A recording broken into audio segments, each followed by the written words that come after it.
Hello, and welcome back to Roll4It, where favorite YouTube streamers get together to play some lovely tabletop RPGs. Of course, today, we're playing Vampire 5th Edition, Silence of Shadows, our 2nd edition of Vampire the Masquerade. After the events of last week, I'm sure there's a lot to be doing, so let's go through the announcements real quick. Unfortunately, Dot is away this week, but we do have Bub back. Hi, Bub. You didn't miss anything at all. No, not at all. Not even a little bit.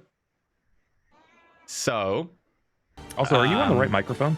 Not for you guys. I will change that now. Okay. Thank you. There we go.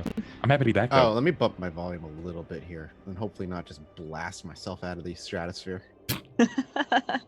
And thank you, Mir, for those bits. Damn. And also for all the tips from Honor. Thank you very much. Right, okay, in which case, since we're getting started with the tips and the extra sub stuff early, which, you know, thank you everyone, we'll go through this real quick.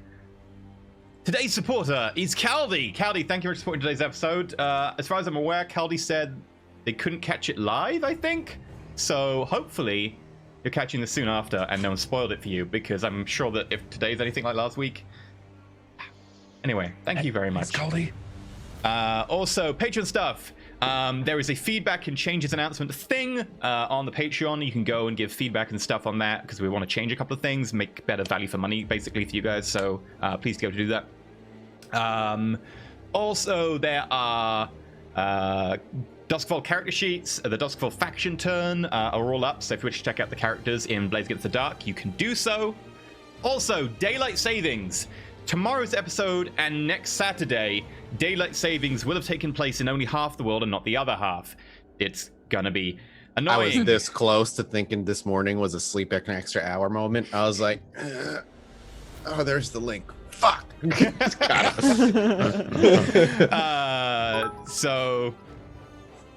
Right, yes. So that means that for tomorrow, Blaze Against the Dark, and for VTM in a week's time, and only those episodes, they'll be starting an hour later for people in the US because we're pinned to UK and the rest of the world time, and the UK and the rest of the world are skipping forwards 1 hour, which brings the gap closer together, and so it's going to be an hour later if you are in the US or Canada or somewhere that hasn't changed its clocks. It's the worst. It is the worst. Blaze Against the Dark. You know what I mean. Blaze in the dark. I shoot magic missile into the darkness. Into the darkness, that's right. The only place to shoot it. Circa 06? Yeah. Is that an 06 reference? Yeah, yep. I was in high school, so that's me actually too. Before 05. Okay. Yeah, okay. Oh, that's actually true. Yeah, if it was high school, it was before. It was 04 or earlier. Uh-huh. Wow, nerds. I didn't even know Dungeons and Dragons existed in 06. Damn. Oh, yeah. I know. To catch up on. I went to when I had my a first mega Catholic high school, and I started a D&D club. You can imagine how many people joined. It was just you. It was like me and one other person. And I was trying to teach like 3.0, and I had never really learned the rules. I'm like, I don't know what I'm doing. Oh, dear. Oh dear. So also there are legend tier slots up available. You grab them for next month and you can take part in the legend tier stuff, which I'll be talking about when I do the shilling. So please note that there are legend tier slots available because people keep asking us to tell you when they're available. So feel free to go check those out. The shilling and stuff, you can support us on Patreon. There are different tiers, different rewards and stuff. For instance, after shows, access to player information like sheets and so on, access to GM information like GM polls, etc. I think there's be one coming next week for Duskfall. There's also like behind the scenes information, etc. There's some business information at higher tier if you wish to check that out. And also there's the legend tier where once a month a member of the Roll4It cast runs a game for people, and that's a thing. So hence legend tier slots being available. There's also the data tier, which we just make a thank you video. We're like, we can't thank you enough, so here's a thing. But whatever. Right. There's also Discord, and also you can get onto Discord by subscribing on Twitch. Gives you access to emotes, gives you access to the videos before they go up on YouTube in under 24 hours because of processing time. There's also YouTube, which gets you access to the Discord as well because you subscribe on YouTube. You also get access to a few emotes there. And also, you can use tips or bits, as Mir so well demonstrated down below a minute ago. Thank you very much, Mir. And the subscriptions, which I think Honor was demonstrating by gifting them to people. We are currently 92 subscribers, I think, away from a new emote, or it might be 192, I forget. I don't know what our limit is right now. I need to check. Anyway, We're not that far away. And also, you can support by telling people about the show, spreading the tale, tell them things, because, apparently we're the second biggest VTM show, or at least we were. I don't know if we still are. I think we are on YouTube still.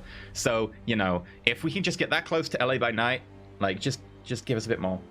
It'd be great. We will Thank overtake them. They're cheery and all radical and, like, free-loving, and we are bleak and horrible. We will obviously overtake them. Because they live in a fucking anarch shithole. I'm telling you, I'm a Camarilla bitch at heart, and I always have been. I love me. We nearly supported the Anarchs. We nearly supported the Anarchs. It could have gone that way. That's true. When I first read the VTM book, I was like, the Camarilla is meant for me. Like, I'm sorry. The Anarch, no. I was like the third way, and then I picked Caitiff. So the only reason I like, don't get me wrong, I like Anarch and I like Sabat and all that other stuff for their own reasons. Anarchs are just like, they just want to pretend they're not the Camarilla. But in the end, when you start learning about the Anarchs, you're like, you're just the Camarilla. You're just a bunch of young people who want to pretend you're not the Camarilla. But you still have a council. You still deal with Mathis's? Get off my lawn! It is. Yeah, That's why I'm a Camarilla guy, because that's just like...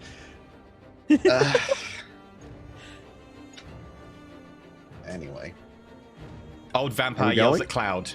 Oh, yeah, that's how it feels. I'm like... I don't know. I'm not super. I'm like please. I'm like Mathis a Gen is 9. an old vampire yelling at a cloud. Oh my god. Just yelling at the moon. Yeah. Wonderful. Okay, also, hi. This is going to be very topical considering last week, but we're playing Vampire the Masquerade, and unlike some anarchs who have a free-loving, hippie-going commune going on or whatever, we have a Camarilla dystopia. Everything in our universe sucks. So because of that, we are vampires and we do some terrible things. Because we do terrible things, it's our characters, not our players that are doing terrible things. Our players are acting characters, don't hold anything that our characters do against our players. Also, if at any point we hit on something that you find distasteful, or you want to be like, that's a bit too close for home, then feel free to mute the stream, go off, make a cup of tea, or if you need to, skip something, because, at the end of the day, take your health first, and this is just entertainment. But if you do hold with it, things happen. Anyway. I mean, those warnings are there for a reason. I got my first comment on a YouTube thing that said, "Congratulations, Mathis. This one was too gross for me to enjoy." And I was like, there was one last week where they were like, up until now, I took that content warning with like a grain of salt. Now I'm like, yes. I'm like, dude, I made the content warning for a reason. Anyway. It was inevitable. yeah. I think we hit on some of that in season 1, though. It wasn't all terrible, right? Like, it wasn't all fluffy, right? No. Like, I don't think any of it was fluffy, but my bestial fail with the guy's arm, like pancaking it down immediately. There's something more blood. personal about last week. it's something incredibly personal about last week. Well, I'm here for it because I don't know anything. Yeah, you'll learn. Probably today. So, shall we then? Is that my cue? Are we good to go? You. Okay. I think so. We're going to rewind time a little bit as we did. We only got through a particular, I think last week we got through one night, right? It was only one night. Well, 2 nights because Ava took a whole night doing something that she had taken. We went from the end of like one night. The end to of last one. Then the next one, and then the beginning of the one after. It was the end of night 4, and now we're at the beginning of night 6. Yes, correct. That's better. Okay, cool. Rewinding time and finding ourselves back where the job was being done. We see Cammy's tinted vehicle by the side of the 24/7 convenience store across the street from the park. We see Zach wandering around, slightly unconvincingly drunk, shall we say, though he tried his very damnedest, and Cammy dealing with a group of thin bloods within the park.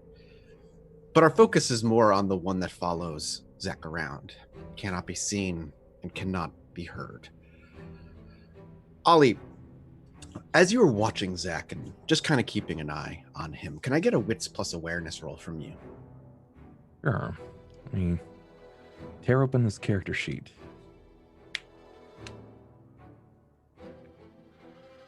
Wits awareness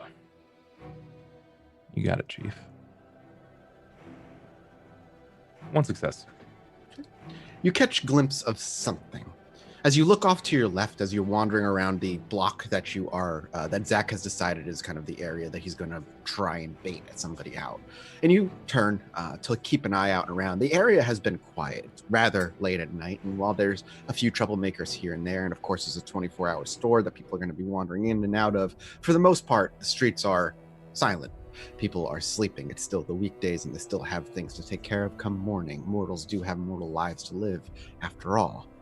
But as Ollie's keeping an eye out and he takes a look at the varying streets and alleyways, between two brick buildings, one's a 3-story and one is a 2-story. Both of them are apartment complexes of some regard, you're pretty certain.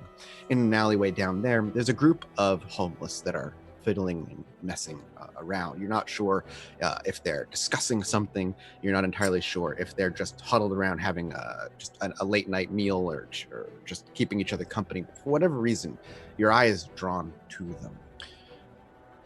But one in particular catches your eye because you recognize one of them, one that's fiddled around and been around your bar for a while. In fact, you're certain the glimpse that you catch of this raggedy man, maybe in his early 20s at best, who certainly had run-ins with more than just the law, but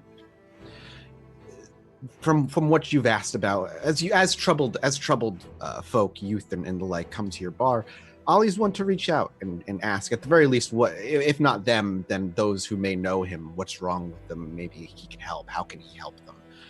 This one in particular seems to have every vice known to man. The bottle, the needle, the white powder if he can get his hands on it, and of course, the green leaf to bring him down at the very end of every night. It is his vice, and it is almost what he lives for. And he doesn't, unlike others who have come to you and clearly have other lives to reach and heal, whether they have family that they miss or family that's disregarded them. This one, it seems, everything he's ever done has been in service of them chasing the next high, and he does it without apology. Now, that wouldn't necessarily be something that catches your eye right out the gate beyond maybe a slight recognition, if it wasn't for the fact that you watch as there's a slight conversation. There's this group of about 4, and in a very quick, swift motion, with your keen vampiric senses and your ability to hone in on the blood and truly be slightly more than mortal, even on a success of 1, there's a bit of a kerfuffle. Zach has wandered a good 3 feet ahead of you at this point. You keep a little distance, and you watch him very clearly shank somebody from behind. He pulls an object. You're not sure if it's an actual knife. Maybe it's broken glass. But he puts his mouth over puts his hand over a young woman's mouth. There's a little bit of a shoving, maybe even some shouting. And with, like I said, a quick motion, he grabs her over the mouth, pulls her back, and just shoves something in her back. You can see her eyes pop wide, and she tries to let something out, but the hand prevents her from screaming. The other 2 rush forward. They're only a couple feet away, and they try to pull them apart, but before they can get a hand on him, whatever happened, he lets go of the object that he was holding, and he takes off down an alleyway.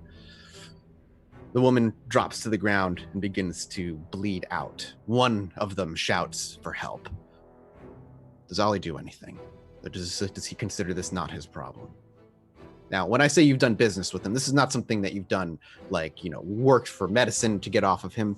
Every once in a while, he swung by, had a bit of information that was worth knowing, and whether you sent Grant out or one of your others that tend to work in the area to deal with him, or you've dealt with him on your own, he's not common, but he's certainly recognizable, and he's had useful and actual information for you in the past.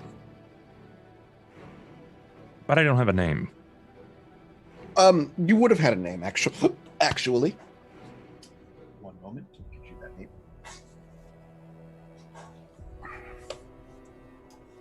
Charlie Brooks.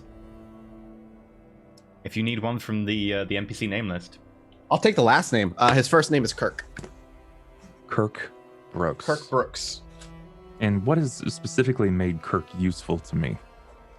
Everything he's ever come with. His information is beyond your bubble. right, of influence. While you could pull information and you can typically send out some of your own contacts within the homeless circle to expand beyond your particular small borders of what you consider your bubble of influence.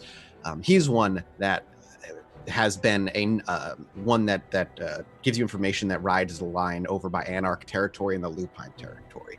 He's been a contact that you regularly reach out to not regularly, but has been the one that reach out to for anytime Anarchs makes big movements or big plays.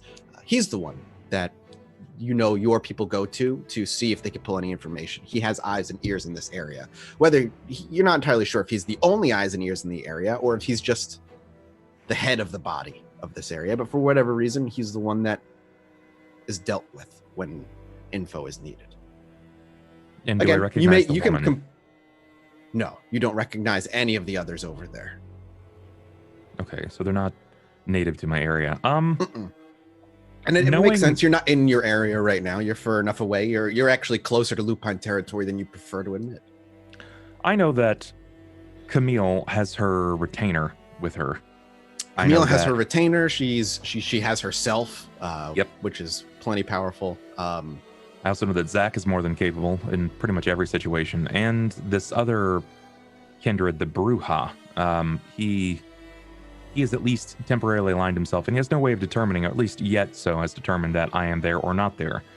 I'm going to take this opportunity and I want to follow this character, this Kirk Brooks. Okay. How do you plan on following him? Do you stay invisible and quiet and follow through the alleys? Do you try to clamber to the rooftops and follow him from above? How exactly would Ollie deviate from this particular spot? And I've got to, if he's running, I can't just take my time to get to the rooftops. I've got to cover ground quickly. So, Well, you have an ability that'll leap to the rooftops if you want to use it. Yeah. Rooftops in this area, I'm guessing, are no more than 2 or 3 stories.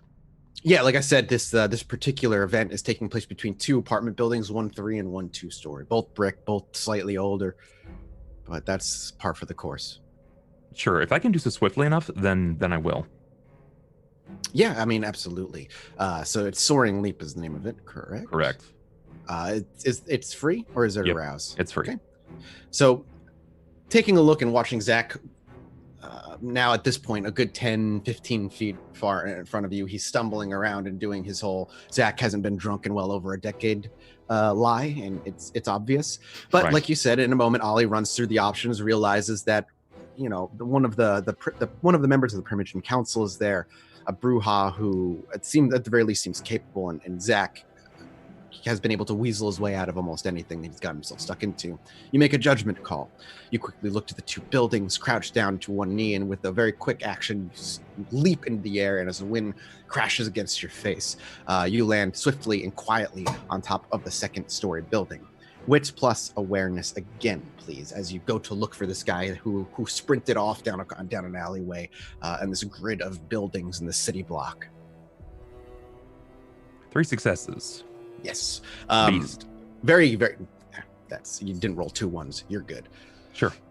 Hurrying over to the corner of the building and putting a foot up on the lip of the brick building itself and looking over, it's easy. You can see him. You can actually hear his footsteps clattering and echoing down one of the alleyways down the area. These alleyways at this particular point, like I said, are empty, so noise travels very easily. And you see Ollie leap from one building to the next, and he is constantly looking over his shoulder. He's sprinting and braking, taking random turns. He'll run past 3 buildings, take a hard right, take another hard right, take another hard right to make him go into a circle, and then he'll run straight for a long while, cross the street without thinking. One of the cars beeps at him as it almost hits him. These empty streets, there's still people driving, it seems at this point, and he dips around buildings. Can I please get, we're going to be doing a little bit of a chase here as he desperately tries to get away from the area, not realizing he's being followed by you, but it's clear that he's concerned about being followed in any way. So can I get for you a dexterity plus athletics check?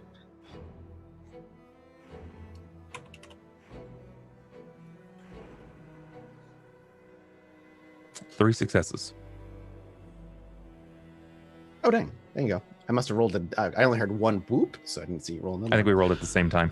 That makes sense. So with 3 successes, you could keep up with this guy rather easy. While he's maybe to himself, or maybe even to those who are following him on the ground, he's moving in absolute randomness. There is no rhyme or reason, at least that you can tell, to his maneuvers. And this goes on for a good 10, 15 minutes. Would Ollie attempt to cut him off, or would he simply follow him and see where he goes?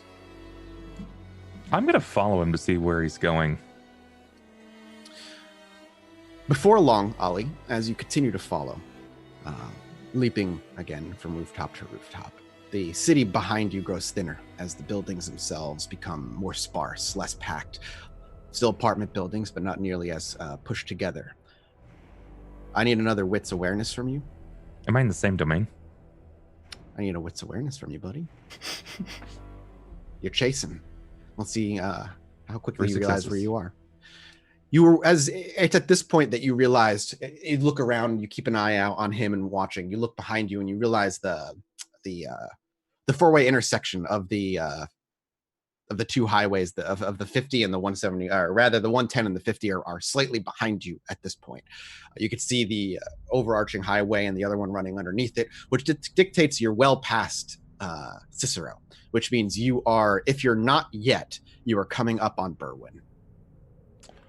And Berwyn is Lupine territory. Camarilla rule is do not enter unless until the Lupines are confirmed eliminated. Right. He's heading that way, it seems. He's not there yet. But he's not there. No. Is he? You're approaching though. Admittedly, he's got his vices, and if he's been running 10 to 15 minutes, he's breathing heavy, absolutely, yeah. And it's no longer a sprint and more of a exhausted jog. Okay, then knowing that we're nearing Lupine territory, I'm gonna take this opportunity to get ahead of him. Sure, and you could do so simply. You don't even have to roll. He's tired. Yeah. So you could simply just drop in front of him if that's what you choose to do. You don't have to roll or anything if you just want to interrupt him. My apologies. No. I want to. I'm going to basically cut him off. I want him to stop. And I'm just gonna have him run into me, roadblock style. Okay. So you're gonna remain invisible? Yep. Okay. And are you gonna wait? You want to try to cut him off in a particularly narrow alley? Yeah, something. It's not that I think that he's going to get away from me, but right. Especially with obfuscate, basically the way this works, and Ollie would know that, is if you give him room to run around you, a mortal brain will always attempt to not see you and move around you without even thinking about it. Right. So he won't necessarily run into you unless you drop the facade, or you're in an alleyway where there's really no other option but to run into you. Then I want to drop the facade. Like right as he would naturally start to veer away. Okay. So we see Ollie leap a few buildings ahead at this point, and eventually he kind of drops very straight and stoically down a side alley, and he just kind of lands on his feet, giving a little leeway to let the energy disperse. And he steps out of the narrow alley and steps forward to ensure that there's not much wiggle room and he can't get around the corner that Ollie just walked by. And it's at that point you actually see him wheeling around the corner. His eyes are wide, his sweat drips down his face, his clothes is soaked in sweat, and he's just panting heavily. And he turns the corner, and there's Ollie. He drops a facade as he wheels around the corner, and he's looking behind him. As he looks forward and catches eyes, he tries to stop short, catches himself, but slides onto his ass and lands on the ground with a sickening thud, and then goes to scramble up to his feet. Doesn't seem to register who you are, and just tries to quickly scramble onto all fours and turn around and try and sprint off. Adrenaline is clearly kicking in here. Okay, You just reach forward and I'm gonna grab hold him. Strength plus brawl. Yeah. He will attempt to make a dodge roll, but it ain't gonna work out so well. So let me see. 5 successes. Fucking Jesus Christ. Ollie just takes a single step forward. His gait is large enough to close that small distance where he slid and fell onto the ground. His clothes now ripped from, grinding up against the concrete. Sorry, I'm hiccuping. And we see Ollie. Ollie, do you just grab him by the collar, by the clothes? Do you grab him by the arm? What is Ollie? How would Ollie just kind of grab this guy? I'm probably gonna grab him by the collar. Okay. You grab him by the collar and you just kind of pull him up, and he's like, no, and he just starts starts swiping, and he's swiping and trying to hit your hand off, Sure. pulling it back, like trying to grab your hand, pull. He even at one point reaches over and tries to bite you. He's just like, "Arr!" But none of it phases you, and he can do nothing about it as you just gingerly lift him from the ground. You can actually hear the dragging of his well-worn 1995 sneakers that have holes in them up against that tar. And as he gets brought up and brought to his feet and facing you, there's still that moment of not registering who you are. He's dealt with you in the past, your people, but not very often, and there's still not much recognition there. Right. I'm gonna give him a second to kind of like tire himself out and realize that he can't just break away. So he will make a roll to see if he can if he gets to a point where he can calm down. But he doesn't. He continues to flail and freak out. Now, he's not shouting per se, though they're still like, let me go, you motherfucker. But he's not shouting for help for what it's worth. He's not screaming that he's being beat up or mugged or any of that stuff. Then if he's not stopping, I'll take my loose hand and put it up just under his jaw. Mm-hmm. And I'll, with hushed, as much nice as I possibly can, stop.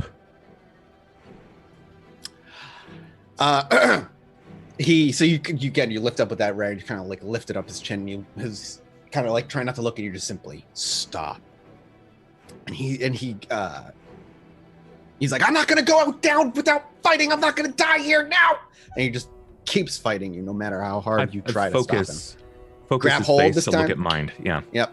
And now, unable to move, the strength of fucking Ollie just holding his head still against his will or not, he's forced to look forward. Though his eyes dart back and forth, but eventually he lets his eyes kind of linger on you, and they just lock. And he stays quiet, but doesn't say anything. Kirk. His eyes go wider still as you say his name. It's been a while. Nothing still. What were you running from, big guy?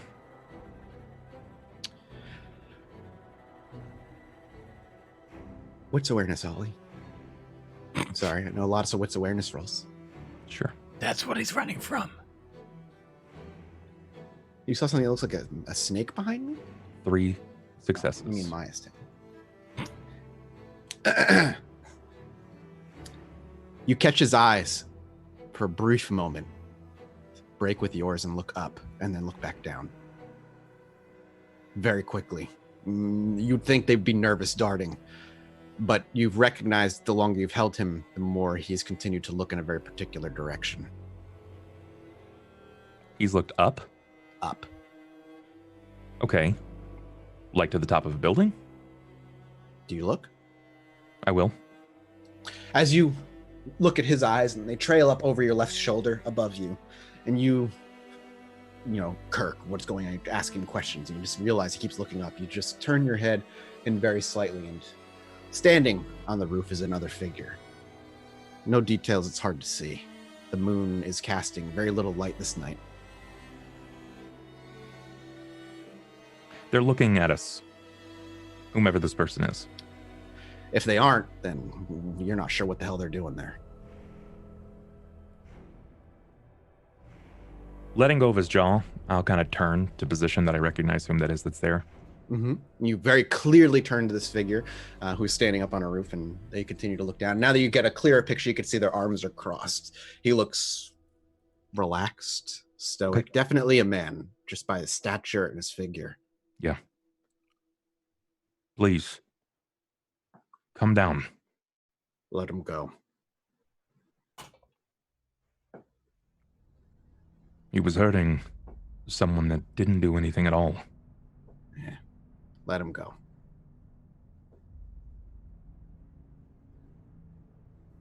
I'll meet with you later, Kirk.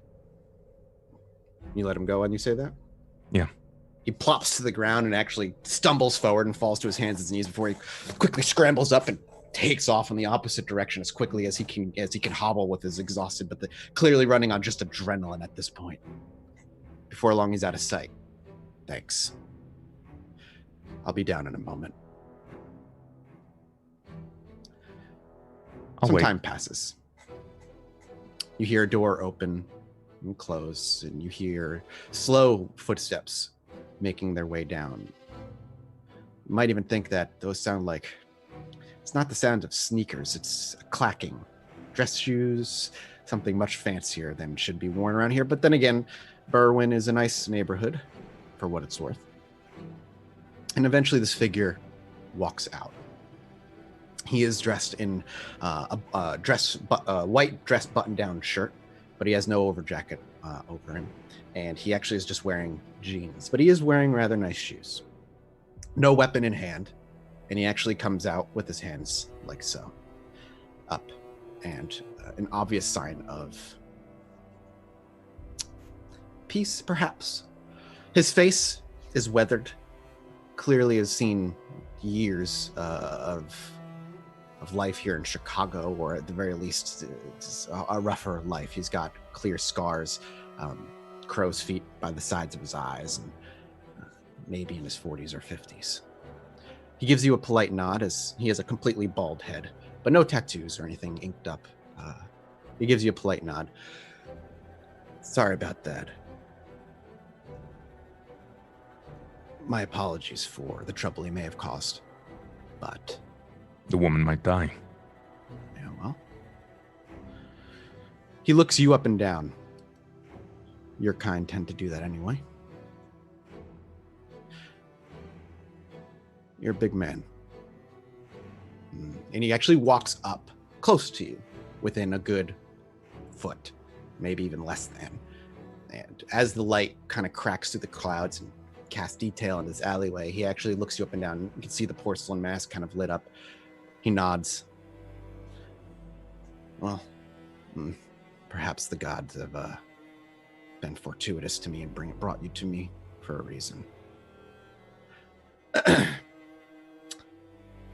When you say my kind, then we do that. Bloodsucker. Did you pay him to do that? Or was this just all happenstance? And pay him. Not in the physical sense of money, at least. He needs help.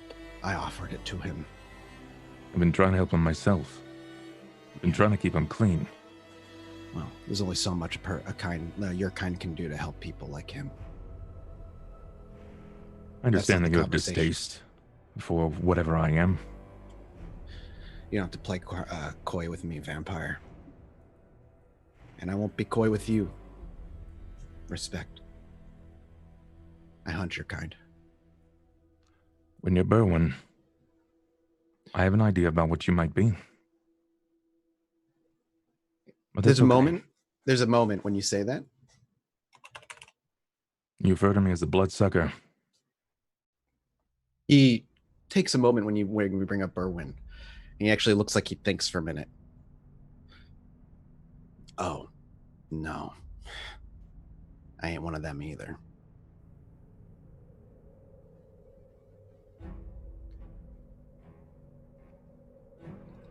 All right, I'm listening. Consider this a parlay for now.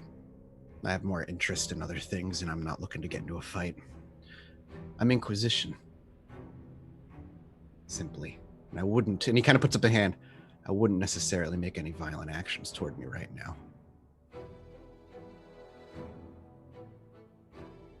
I'm not going to do the same to you.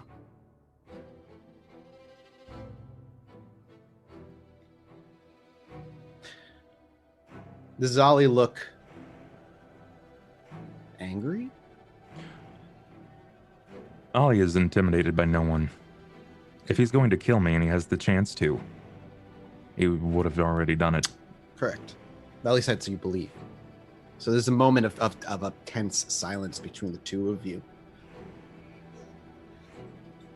Kirk was working for me, and I've been offering him help, guidance out of his troubles. You told Kirk to stab someone in an alley. I told Kirk to take care of somebody who's been working with your kind.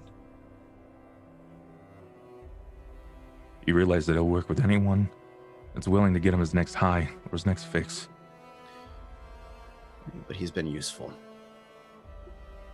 Everyone can be that way, living or dead. Exactly.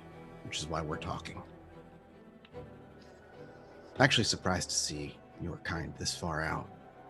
I didn't want to be this far out, but there were people that were in need of help. Ever the kind Boys. heart. I see. Ever the kind heart, then. There were people that took something away from me and put me into this place. And unlike this preconceived notion that you might have about bloodsuckers,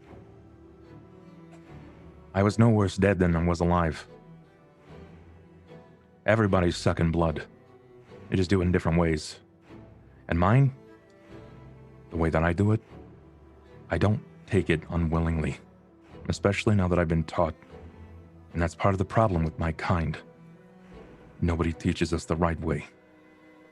Sounds like a problem for your disease-ridden friends. It is, until someone shines the right light on it and teaches them. You and I are going to see differently, and I think that's clear. And I'm not here to try and converse or convince you into my line of thinking, nor do I expect you to try and do the same to me. I've been fighting your kind longer than you've been alive. Maybe. You don't know But that. maybe...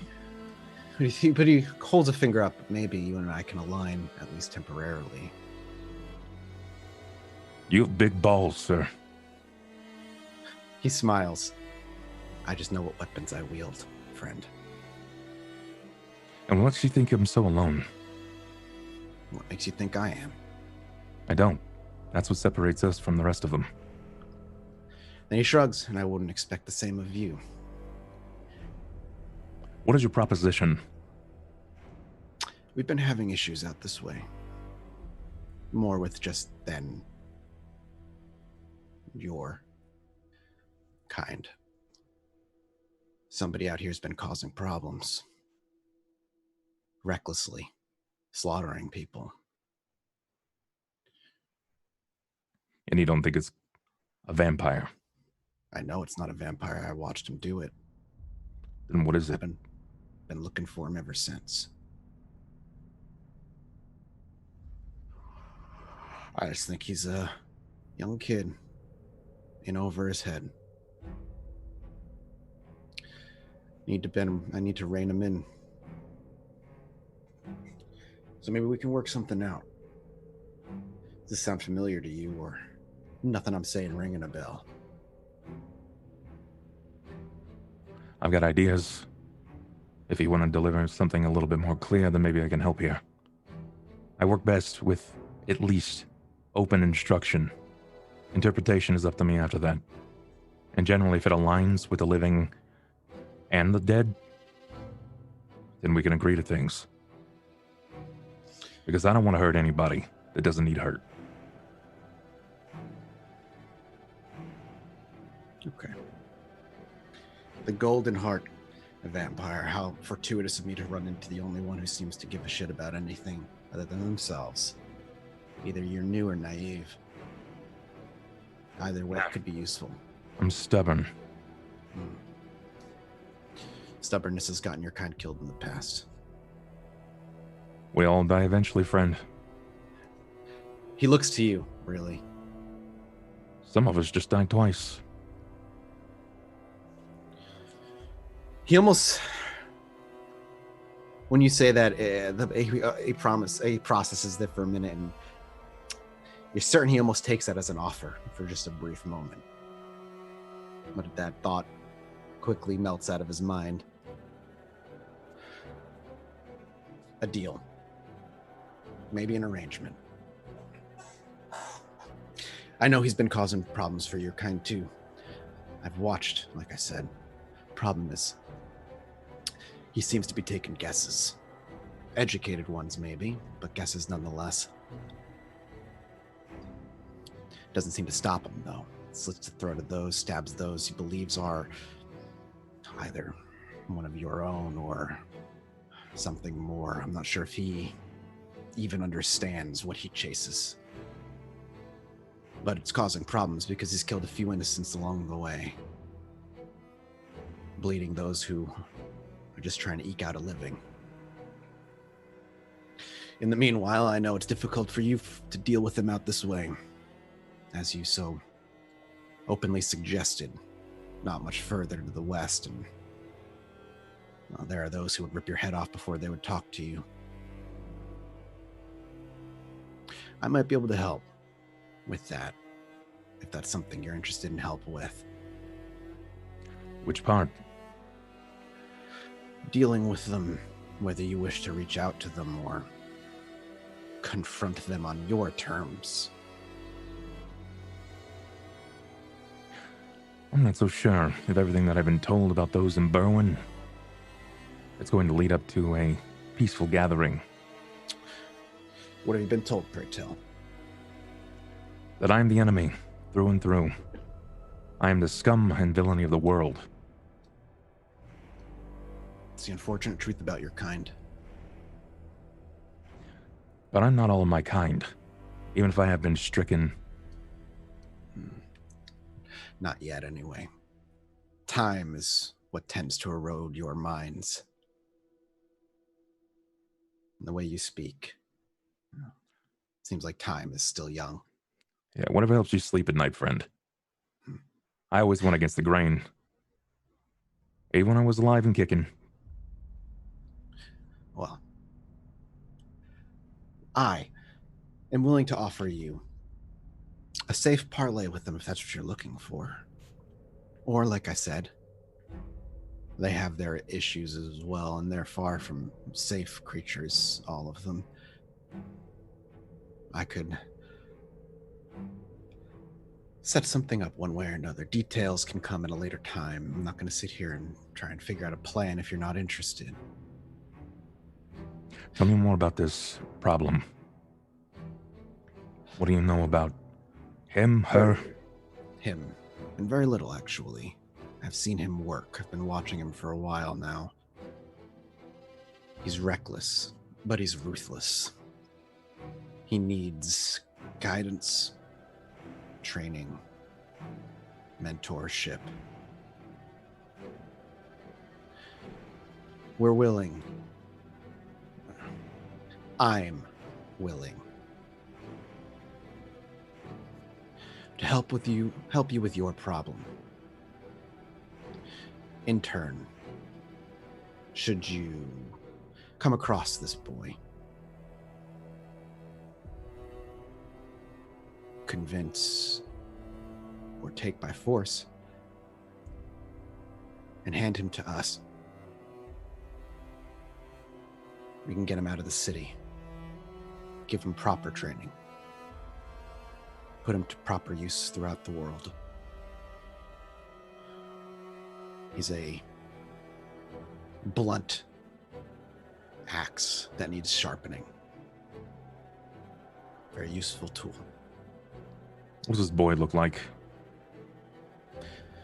Tattoos. Young. Bald. Penchant for killing your kind. I've heard about him. Good. Then we have use for one another. But you've not been able to find him. He's difficult to track. He's reckless. But he's not completely incompetent. And he's not one of yours. No. Where do you think he's getting his info from? He shrugs. Don't know. Haven't had a chance to talk to him.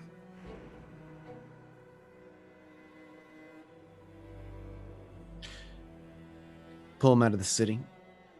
Get him out of this area and stop causing a mess and killing innocent people in his war path. And we can put him to good use taking out your kind.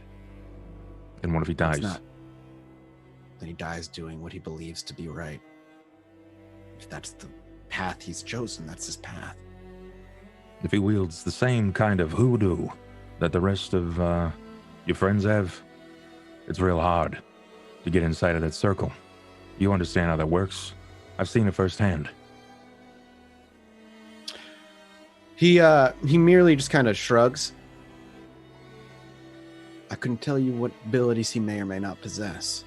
I don't know what kind of training he has, though he clearly has some. I can keep my eyes out. Not that he wasn't on my radar already. and mine. Then you'll, at the very least, brew on the idea. How can I get a hold of you, Mr. Even if it's an alias? He smiles. An alias. Huh. Call me Mr. Pink, then. Pink. Mr. Pink. Got it. How do I locate you, Mr. Pink? This episode is titled Reservoir Dogs.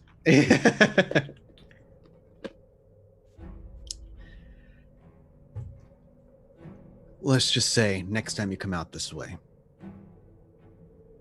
have the boy with you.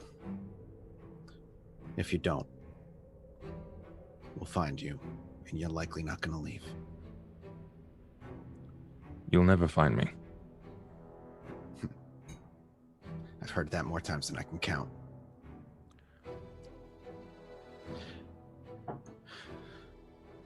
A deal. Well, an agreement of some sort. Next time I see you here, should I call you an alias or something? Yeah, call me Dave. How's that work for you, Mr. Pink? Dave. Next time you're out here, Dave, have the boy.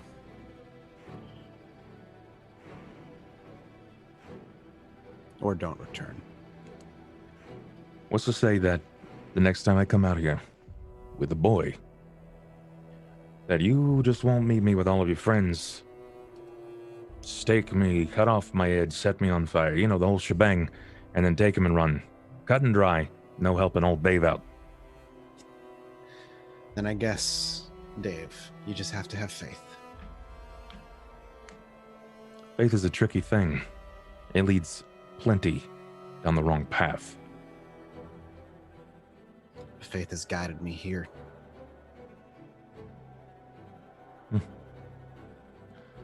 Hopefully it doesn't lead you into more trouble, Mr. Pink. I think it's led me exactly where I need to be, Mr. Dave. Is that all? That is all. I have to go find Kirk now. You scared the shit out of that guy. Well, do me a favor. Don't have Kirk deal with any more of the homeless. If you want to get my attention, mine specifically, you got it. He looks at you, he's like, be quite frank, I didn't expect to run into any of your kind out here. They need help. And I'm not sure what you're offering him, but it ain't the kind of help that they need. I offer him food, shelter. You offer him food and shelter to stab an innocent woman? Well, money. Money goes a long way with these people. They're your people. They're living and they're breathing, and it's the only thing that they got left. You can give them more. Lead a horse to water. Allow them to drink. You've been around long enough. You know this. My service isn't to the individual, Mr. Dave. My service is to our very kind. And what makes you any more a danger than my kind? I don't drink the blood of a mortal to survive. You're right. You don't. tempt them. You tempt them to do things that are far worse. How many would Kirk have killed before finding one of my kind? Just reconsider things. Because many of my kind won't think much about it. Your kind. You seem so adamant about preaching to me about how good or how similar you and I are. Not at all. Not at all. See, I am fully aware of my situation. I'm an underdog story waiting to happen. You peaked out a long fucking time ago. The only place for you is inevitably the grave. And it's not gonna be me. I'm not gonna do it. Because I frankly don't give enough of a shit about you. He lets the words kind of crash over him. His stoic face remains unchanging. The difference between you and myself is that when I enter the grave, I plan on staying there and not drinking a city dry and spreading a disease amongst those who would rather not have it. You act like you'll have a choice. If someone older than me chooses otherwise, there ain't a goddamn thing you can do about it. The same as what happened to me. I know plenty of people who would take care of me if that happened. Good. And Good. I'm surprised you didn't, if you feel so strongly about it. All Man, you have to do is... It went over my head for many, many days. But I had things that were still left alive in the living world that I had to see to. And what happens when they die? Then what do you live for? Then my job is done. I will have succeeded and taken care of what I left behind. Unfinished business, per se. Once that point is over, my goal is to just put any kind of good left out there and help those that lost their fucking way. Yeah, I get it. I'm a vampire. Big whoop. You're Inquisition. You guys are gonna hunt us until the end of time. I'm not saying that all vampires are good guys. Not at all. We're all bad people, but that's the thing. It's not just niche swipes here, it's broad swaths. We're all bad people. We all do bad things. Don't get it twisted. Are you done preaching at me? Next time I see you have the boy, or I'm going to kill you. Yeah, I heard that before. Yeah, I'll look for him. I'll keep my eyes out. I'll do the same. He turns to simply walk away.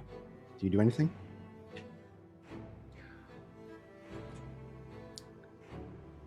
Yeah, I am going to rouse and go invisible. Okay, rouse me. Okay, your hunger does not go up. Perfect. And you then vanish I'm going to from get the sight. fuck out. Yep. And you head back that way. Yeah. Took some time to get out that way. You chased him, like I said, for a good 15, 20 minutes, though heading back to where you were is significantly shorter, since you're heading in a straight line and not dipping and dodging, trying to follow this man. And eventually you actually do make your way back to the park, standing on a roof of the actual convenience building. Cammy is gone, and the Bruja is gone, and Zach seems to be gone as well. Everybody's missing. But nothing seems out of place. Nope. Doesn't look like there's been a fight. No blood seems to scatter across the ground. No police have shown up.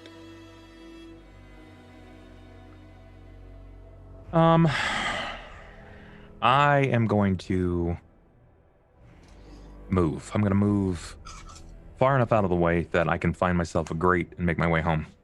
At least back to the Lights Out pub. Very simply, you can find a grate, and we see Ollie kind of just bend down, wrap his fingers on the grate, and just with a really solid tug, the thing just kind of comes loose, able to slide underneath and place the grate down into the sewer as you go. You said you head back to your area? Yeah. Takes Actually, a good chunk. Yeah. Knowing my situation, I'm probably going to labyrinth walk if I can. As soon as I can find a sign or similarly, I'm going to... Yeah. There's not one super close by, but you know that where there's one within reasonable distance with how much time you have left in the night, and you slip into it simply by it's about 10 blocks to the north as you follow the sewers along the way. Eventually you come to a sleek concrete brick wall within the sewer, and very similar to have you done before, you feel around for a loose brick until eventually you find it and you're able to press it in very slowly. Now, most of the time when you press in a brick, you pull apart a hole or you push aside something to open up a man-made cave carved into the gravel in the ground beneath. But this, when you press your hand into this one, a piece of the wall itself slides in and rumbles. Dust falls from the ground as the crackling sound of concrete grinding against concrete fills the empty tunnels. And a door slides open, leading into darkness. And as you make your way into that darkness, that door closes back behind you. And before you, as you walk forward into this darkness, eventually slight dim light fills the area, and there are countless directions to go. You find yourself stuck in the center of basically options of hallways, each one with a different painting and a sign. You don't know most of them, but that one means safe. And so you follow that one. Did he touch me at all? No. Okay. And so you follow it for a long while back east, twisting around. Now, taking the labyrinth is not nearly as quick as taking the sewers, but it's 1,000 times safer from prying eyes that you don't want following you. And eventually, you make your way back to your bar. But by the time you get back, the night has come to a close. The sun is maybe at 30 minutes from rising, and as you make your way into your bar, you see Grant in the back finishing putting away a bunch of dishes and the like. There's still people chattering out there, but the place has been closed for a while, so it's likely just regulars who are trying to work off the booze before they feel safe enough to walk or drive home. Grant gives you like a polite wave and smiles. Doesn't seem like he's distressed or anything. I Do you just want to go. head right I want to go. I want to go speak to Grant. Yeah, he's like I said, he's in the back washing some dishes. He's got like an apron on, but the top part is folded down, so you see his t-shirt and only covering his legs. He's running things through a dishwasher, and he's like, "Hey, boss, long night." Yeah, real uncomfortable, Grant. What the hell, man? What happened? There's Can a I lot. just be?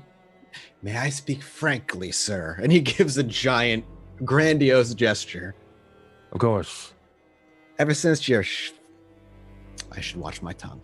Ever since your friends showed up, seems like you've been getting dragged back down to the shit. Everything all right? Yeah, I've been trying to loosen the tether, break away as much as I can. But I'm afraid that it's not just them. Things from the west are starting to encroach in. It's becoming a bit of a problem. Great. What the hell are we going to do about that? There's something I'm trying to figure out. Grant, I want to be candid with you, just like you were with me. You know, more than most, that I'm not like everyone else. I'm not like He you. nods enthusiastically. He's like, "You're the only one who seems to give a shit." Do you know what we are? He's not a ghoul, right? He's just a retainer. He's a retainer. But he's been working with me for the past few Yeah, years. he knows you all feed and stuff. He's like, "You've never confirmed nothing, and I don't feel like I don't want you to, but I obviously have my listen. Suspicions? Things aren't what I thought they were many years ago. That's all. And I'm very grateful you took me under your wing." Yeah. What's that You're got right, to do with though. anything? Most of my friends and all of those that are like me, they're not super great people. They weren't when they were before what we are. And they're definitely not now. But there are those that are sort of in between you and I. And they particularly hunt my kind. They're a problem because they see me in the same painted light as the rest of the others. Well, can't you just tell him he ain't like that? Yeah, well, you know exactly how far word goes, all right? And follow me on this one here, Grant, but they're not going to trust me as far as they can throw me. Well, I could vouch for you.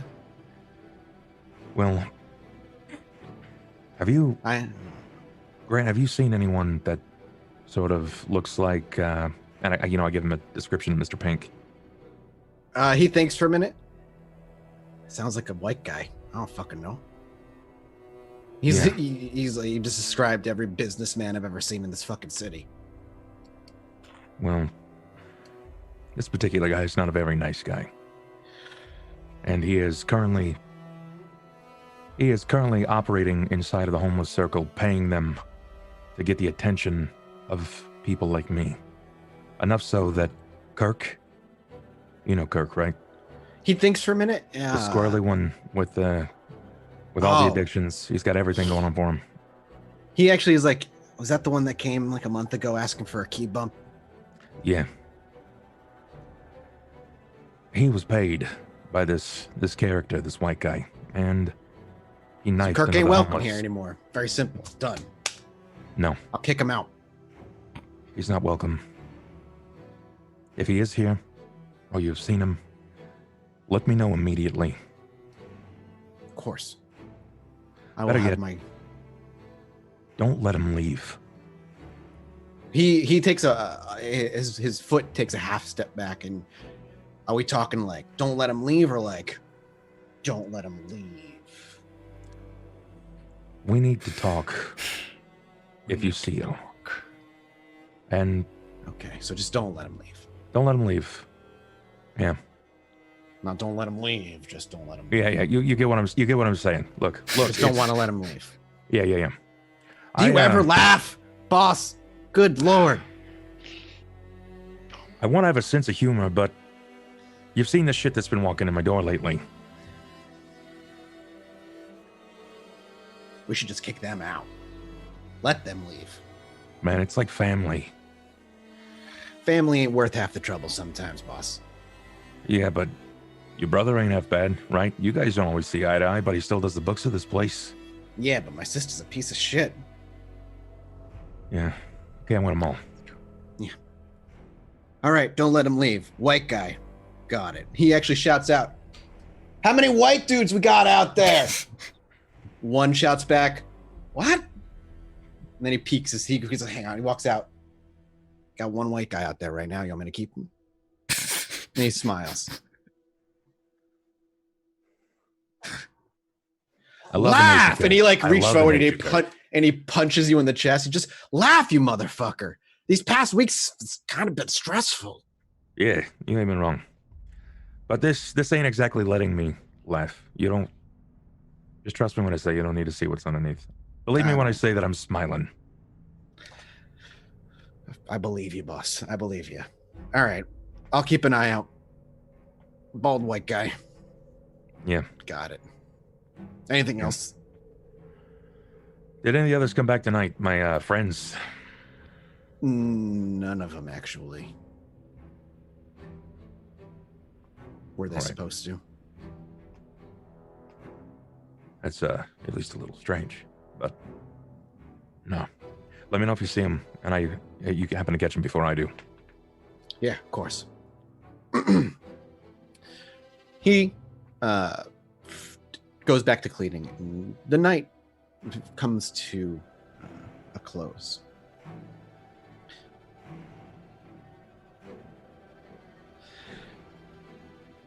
The next night, on night 5, you're woken up early,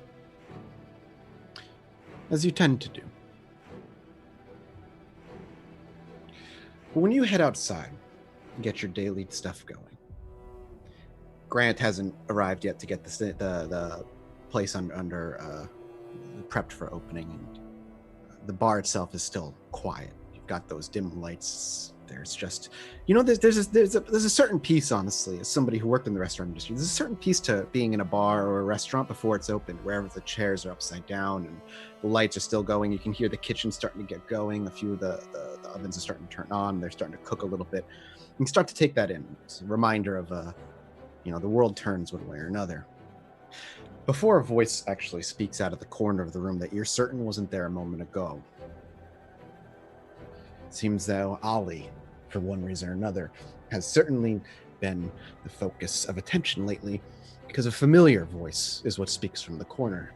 I'll probably be turning chairs over at this point. Butcher.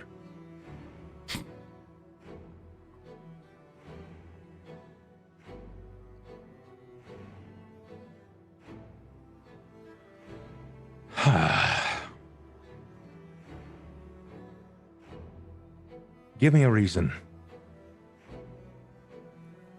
This chair is made entirely of wood. I could splinter each leg and just punch it right through your chest.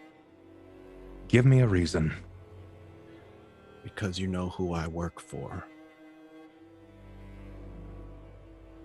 I've already expressed my disinterest in you working for her. And what of it? I don't fucking like you. And now you're in my home. My haven. My greener pastures. Why are you here? See you. Well, you saw me. In the flesh. What's good, Rudy? You don't call no more. You don't write. Hope all is well. Would you like me to?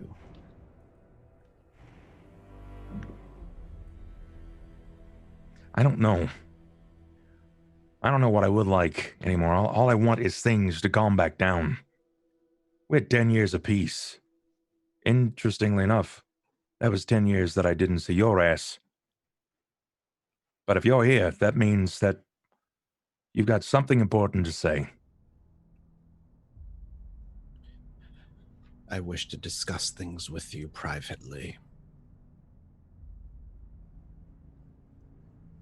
Door isn't unlocked. It's as private as it's gonna get right now.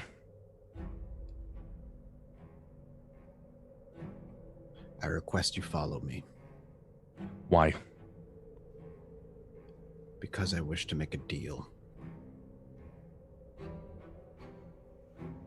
Right now, Rudy, I don't Right now. feel all that safe leaving this place. Because every time I step out my door, there's a fucking Ventrue barking up my ass. Or there's Inquisition hanging out all over the place. And God forbid Berwyn seems to encroach ever closer.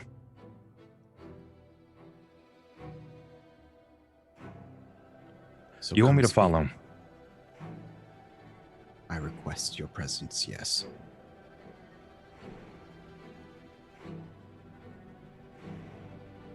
Where will you be taking me if I go? Below the city. How far below the city?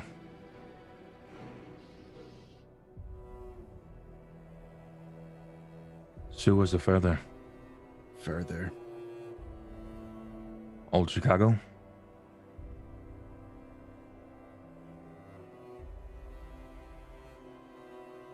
Subtle nod. That's it.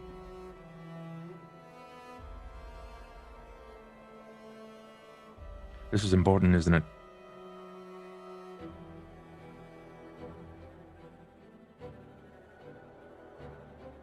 All right. Are you coming?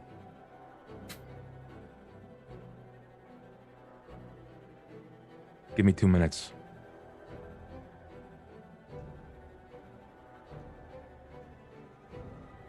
I'm gonna find a notepad, like one of those standard old school yellow like notepads that I Sure. can scribble on, and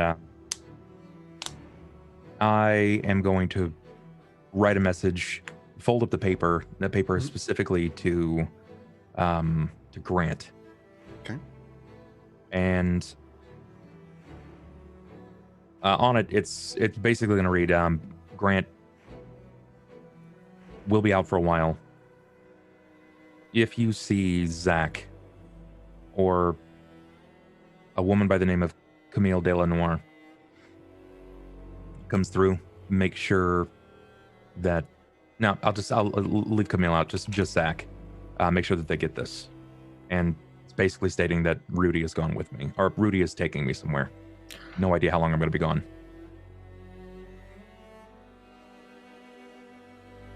Sure. You leave the note for Grant to find, quickly scribble it down and place it in a place where he's obviously going to pick it up at some point early before the restaurant even opens. Rudy continues to stand in the corner very patiently. He watches your move every step. Eventually, you make your way out to him. He pushes himself off the wall that he was leaning against. I'm going to make sure to get my full suit this time, more than just the vest, like the actual Dressed to the overcoat. nines, then. Yeah. Ollie looking his best, Rudy looking like he always does, a disfigured, decaying mess. His clothing has always been, at the very least, pretty nice. Once you're done, he leads out the front door, back toward an alley, and eventually down into the sewers, where he leads you into the labyrinth. He actually leads you into an area of the labyrinth you actually haven't seen, or at least an entrance in the labyrinth that you haven't seen before. There's no obvious signs to it. It's actually pretty simple now that you see him do it. You're surprised you never thought of it before, but you've been occupied. It's a very small kind of run down, ripped open dirt patch within the concrete of the actual sewers. He actually digs a little bit underneath before he starts pulling out pieces of brick, it seems, and the dirt eventually kind of fills and slides into the hole and opens up a hole just big enough that you both could slide through and fall into. When you look up, thinking, "Oh, that's obvious." When you look back up, the hole is covered again. Right. You do anything, it is just there, and you find yourselves meandering through the unmarked hallways of the labyrinth. And he stays silent for some time.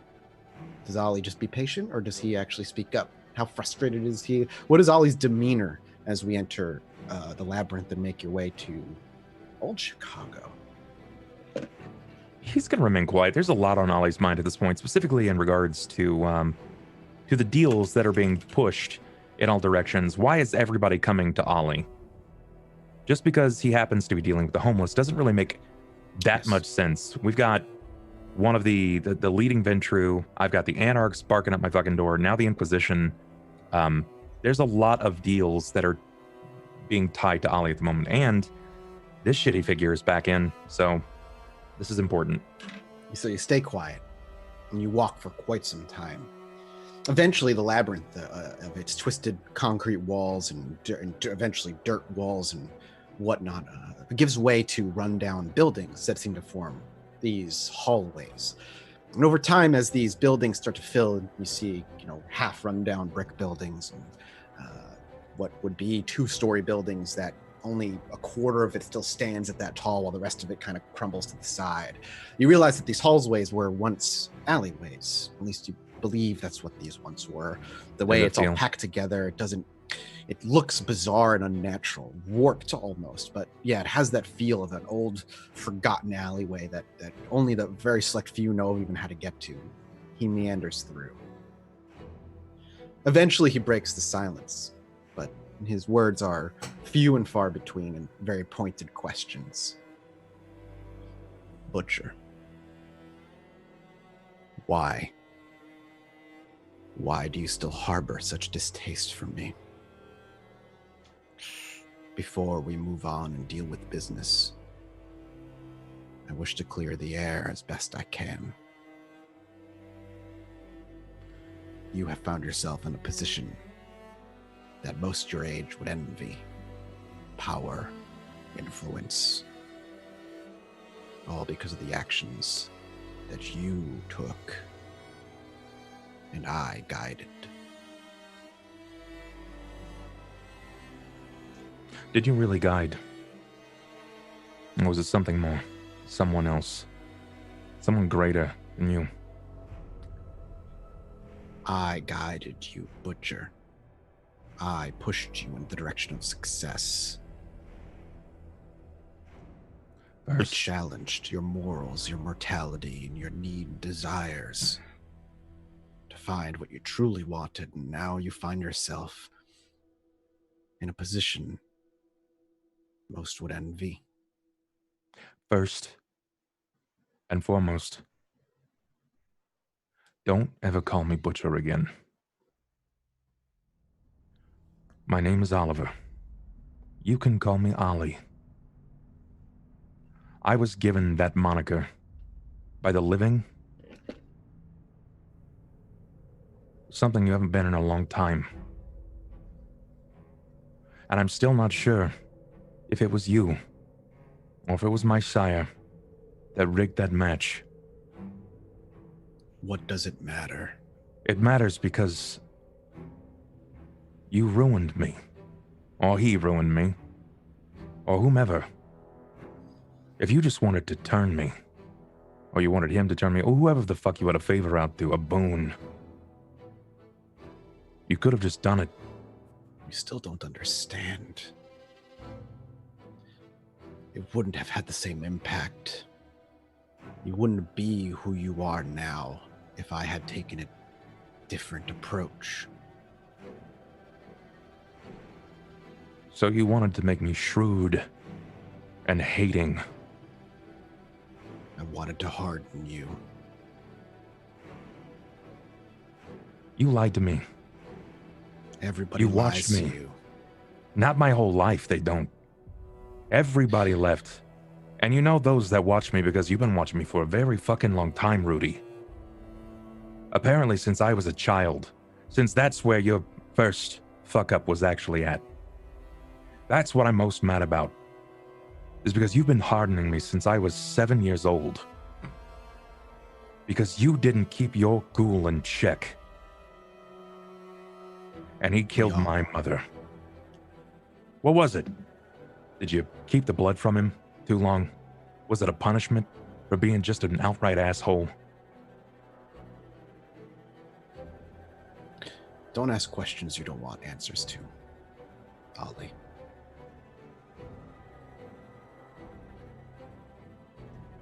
You know everything. I know enough about your life. Because your life exists. Because I deemed it so. Was my father ghoul before I was born? No.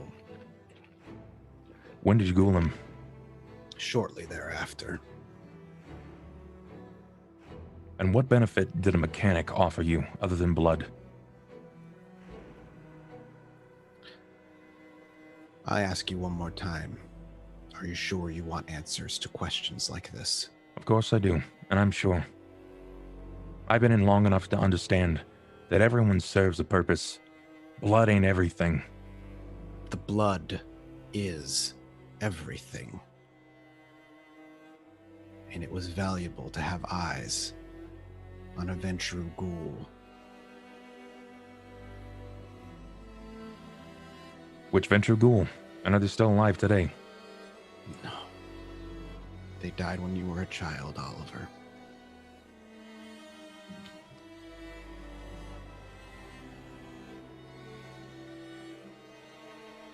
How old, Rudy?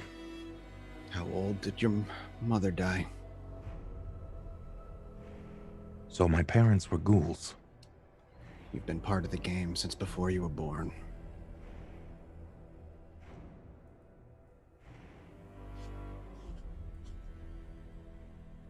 It makes sense.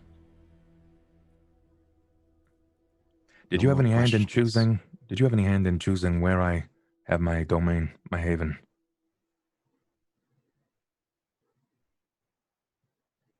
Partially. Why have I ended up in Ventrue territory? That was Bella's choice. So then, the greater kept- she didn't have any hand in that, or does she just not care about the fact that one of the few that know whom and what she is and what's exactly happening is basically tormented every day, if not for the fact that he's an existing kindred, but that I catch hell and flack from those that are in power in Ventrue territory, despite what I'm trying to do for this fucking community. It'd be easier to get along with this party if not everybody was trying to crash the party, is what I'm getting at. The kindred have a tendency of never being peaceful. Common enemies keep us, at least in Bella's opinion, a common enemy keeps us bound. The Ventrue are just the common enemy for now.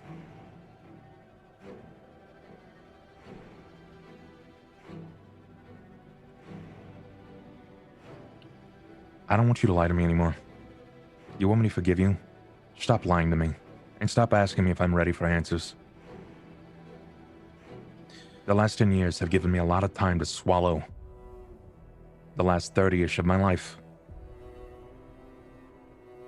And I've left behind everything that was the old world. Have you? Yeah. You know about those that are important to me, or were important to me. Then why do you continue to ask questions about your mortal life? Because they're unanswered. It's blank pieces to the puzzle. I at And least what want a now semblance with of the those- picture. And now what with those pieces? Do you feel more complete? Do you feel like you know your direction in life all of a sudden? Or do you just feel more anger toward me and our kind? It helps Tell me how it's helped understand. you. It helps me understand my place. How many hands have touched the pawn that is Oliver Hopkins? because I know exactly how many hands I have to eventually remove. You've grown. We all do. I'm impressed. Don't be. This was your doing. Then I am proud. Thanks, Dad. Tonight isn't about that, though. Tonight is about a deal. Business.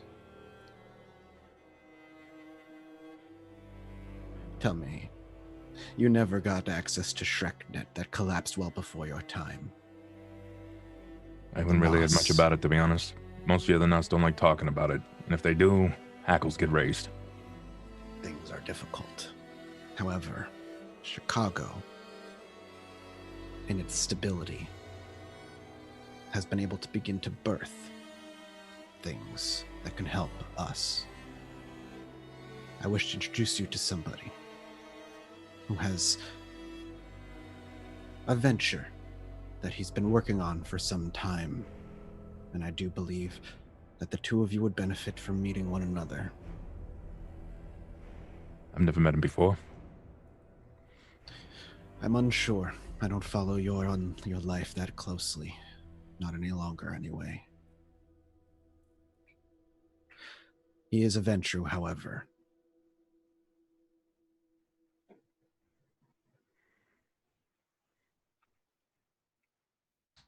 All right. A man by the name of Horatio Ballard. I know who he is. Never met him, but I know who he is. You will meet him tonight. Why is it beneficial? The past few years, he's been bankrolling large projects to keep the Camarilla safe and under guard from the Second Inquisition and those who threat us from the outside. But one of the most pained losses your clan has suffered is the loss of the information network known as ShrekNet. As I brought up. But Mr. Ballard has, over the years, funded a new ShrekNet, as it were. One that operates strictly within Chicago in the time being, but should things work out well, the Greater Camarilla may be able to adopt, should things stabilize around the world, of course.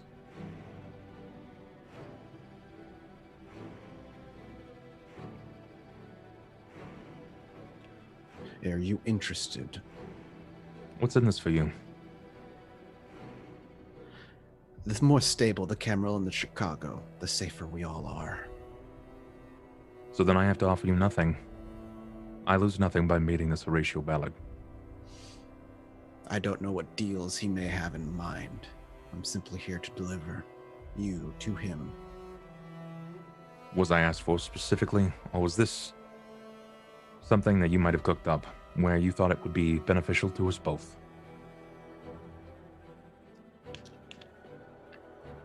You know me so well.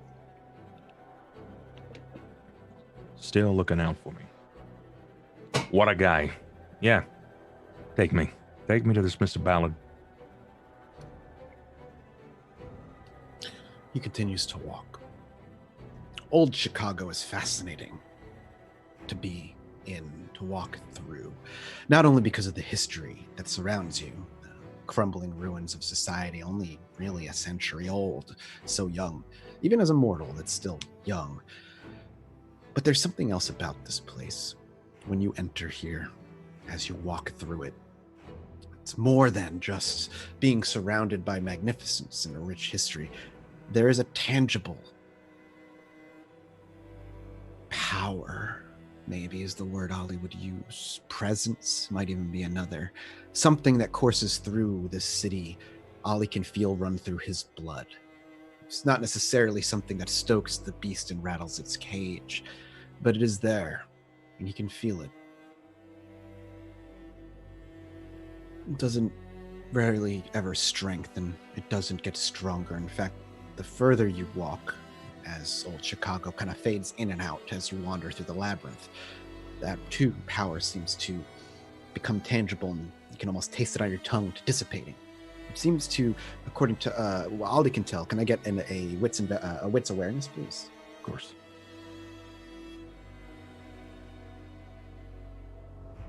One.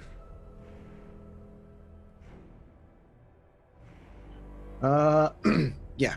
It seems to just come and go. Whether it's part of the labyrinth itself, whether it's part of the city itself, you're not sure. But you can feel it, certainly, below here.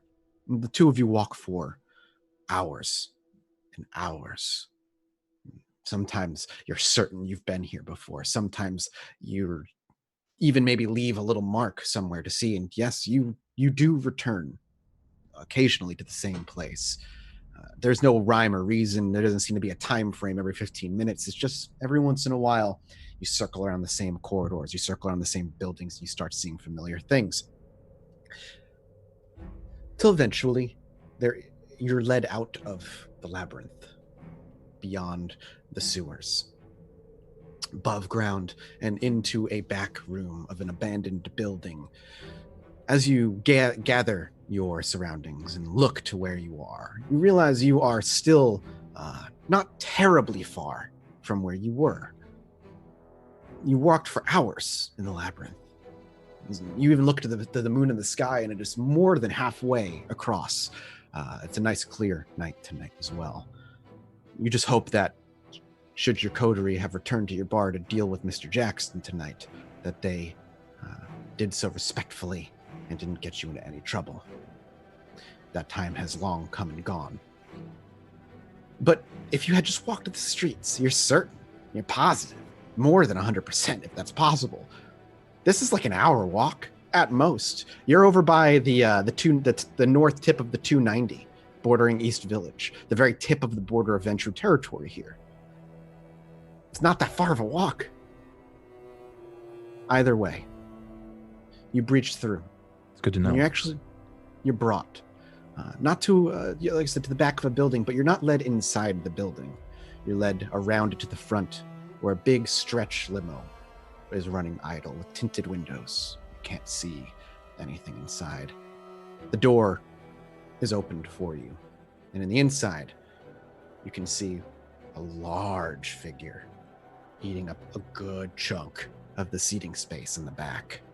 In between his thin lips is a big fat cigar that he chomps on. Rolls of fat all the way down as though he's a slug wrap around. His clothes is, for as large as they are, still rather tight-fitting. And as he leans, he's scooted down in his seat. His legs stick out kind of straight. He's got incredibly nice clothes on. Even if Ollie doesn't recognize the brand, that's thousands of dollars worth of attire. He smiles a bit as he chomps on his cigar, not lit at all. And he holds it between two fingers and is like, in.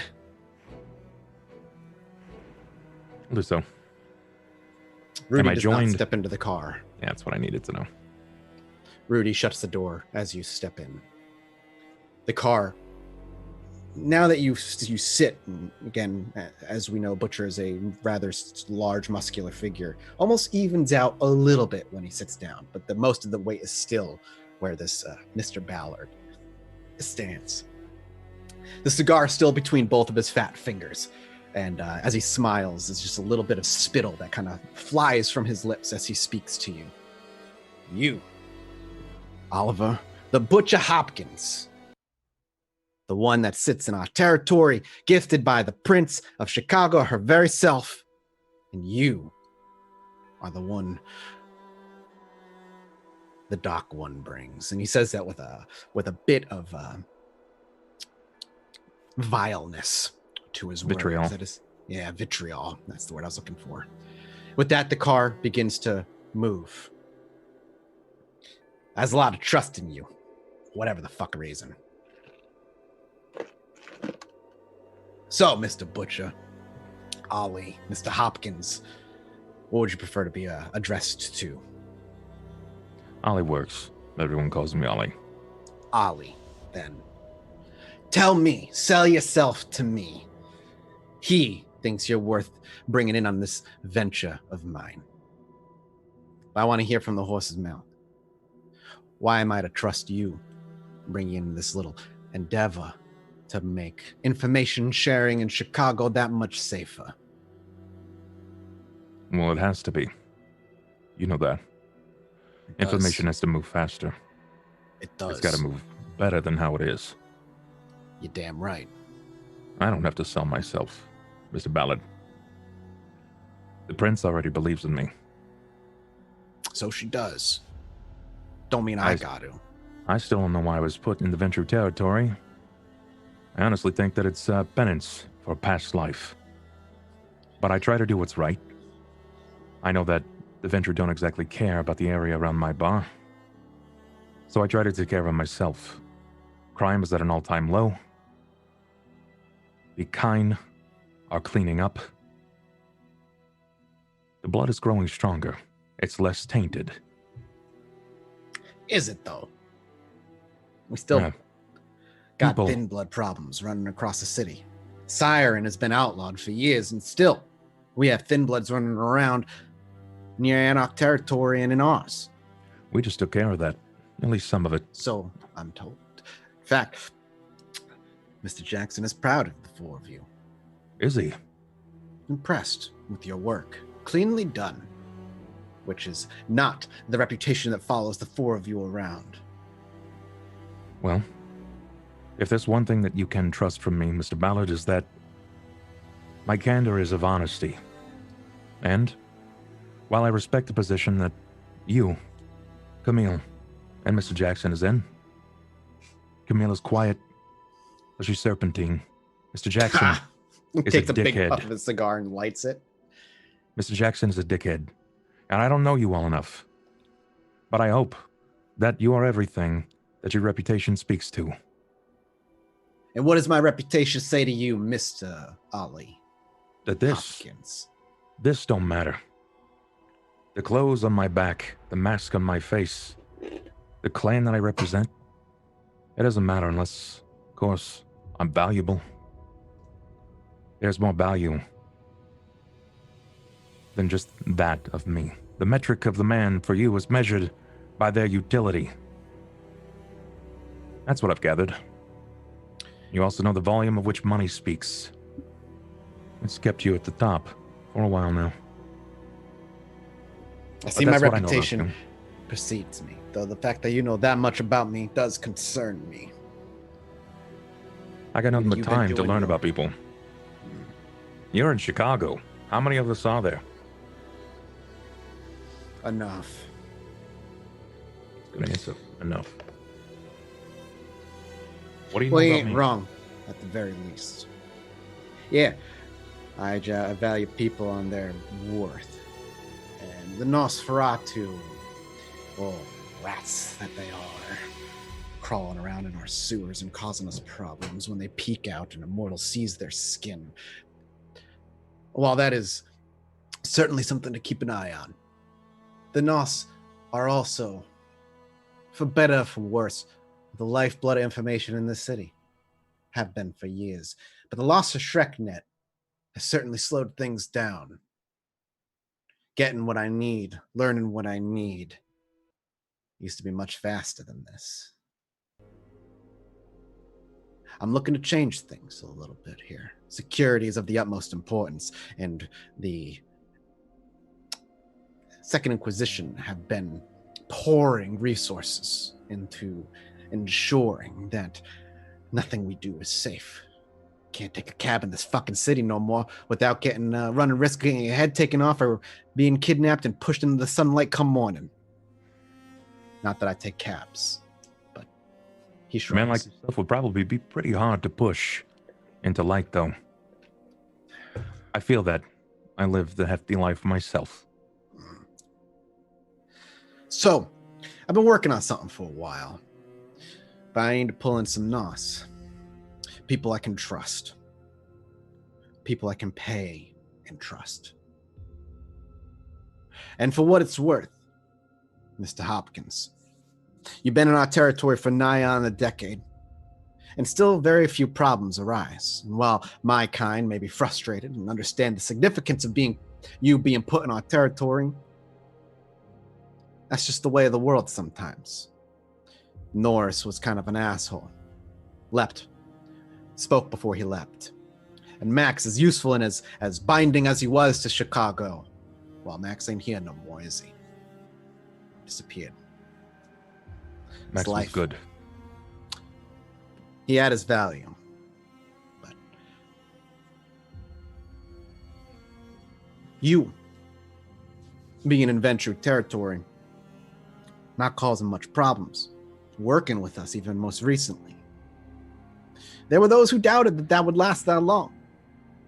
People thought that a couple years and you'd be out of here, maybe even dead, staked, left in a ditch somewhere to meet morning and never seen again. But no, you're still there. You're still in your bar. And not only that, you've got a network of homeless surrounding the place. No one can get near a block of your place before you find out. It's useful. But it adds a little protection as well. Your bar kind of sticks out like a sore thumb. It's a nice beacon to those who might want to come knocking. Mr. I want to have a Switzerland where anybody can walk in. But that's why you're so valuable, you understand. I was starting to think that you might be getting a little jealous there, Horatio. No, I just can have just about anything. I see an opportunity standing before me. You have a place that a lot of people like to come and go. You're at a crossroads between the Anarchs, our territory. You're not that far from Chinatown, and just to the west. Well, you know what's out that way. Yeah, probably a lot more than most people think. Remind me to question you about that later on. Point is, you run a dangerous game, but it stood the test of time. Opening up a place like that to anybody to walk in, vampire, werewolf, lupine, mage, whatever the fuck, I expected you to be dead. And yet you still stand there.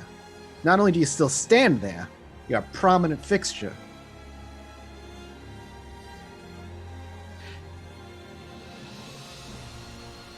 I'd love to set up a little bit of a deal between the two of us. Now, Shreknet. What do you know about Shreknet Prior? I think it fell before you were embraced. Am I incorrect? That it was, while it was a beautiful thing while it lasted, it fell. That's what I know about it. Do you know why? Loose lips, something like that. Something like that, yeah. Well, I'm one to see an opportunity and wedge myself in when necessary. It's why why I've been so successful in my years. I see an opportunity here. So the Shreknet, I'm looking to restart it. Start fresh, but this time with Ventrue money behind it. Before you go any further, Mr. Ballard, while I don't know shit about Shreknet, and I do entirely appreciate this opportunity to finally get to meet you and see the measure of your worth, what are you doing about Shreknet 2.0 that's not going to have it fall to the same problems as the first? Because I'm overseeing it this time. So you think that it was upper management then? I think security got lax, and as valuable as your kind is and your clan is, you don't have the money I do. Technology gets old, and you didn't keep it updated. And I mean the you and the royal you. I know what you're saying. So, with a little bit of money and a little bit of bankroll and more security than you've ever seen in the internet and a computer, I'd love to set something up. Bring in the NAS slowly. Bring them in and start establishing a network of information trade and whatnot in Chicago. Keep it Chicago. Keep it local for now. Run it through its paces. Make sure security's strong. And should it spread and take hold, perhaps once the world stabilizes, we could push it outward. But for now, I just want to keep things local. I don't want to have to wait for a runner to come bring me information every single time I need to know something. Sure, the most important of information. Are you interested before I go further in details? I am. Good. Here's the deal. I'm willing to bankroll you a little bit, bring you on board. Give you a little bit of money, a little resources to play with. hire some security for your bar, maybe spruce it up, or maybe just use it to keep yourself safe. I want to put a computer in your bar. Whether you want to put it in your Haven back room, I'll leave it up to you. ShrekNet, specifically, only to be used for such a thing. Nothing more, nothing less. You'll be part of the communication network. You never use your real name. Understand? And all those you communicate with, you can pop on when needed. But the value, of course, of putting a computer in your bar, of putting ShrekNet in your bar, it's because of what you've made your place. Neutral ground. So if something comes meandering through those doors, I understand you have a no violence policy, and I'm well willing to respect such a policy. But the minute they walk out those doors, the policy's off. They're outside the rules of engagement. So if something nasty comes walking through those doors, something that would be useful for us to know about, Ventrue or Cameron as a whole, you inform us. Keep us in the loop.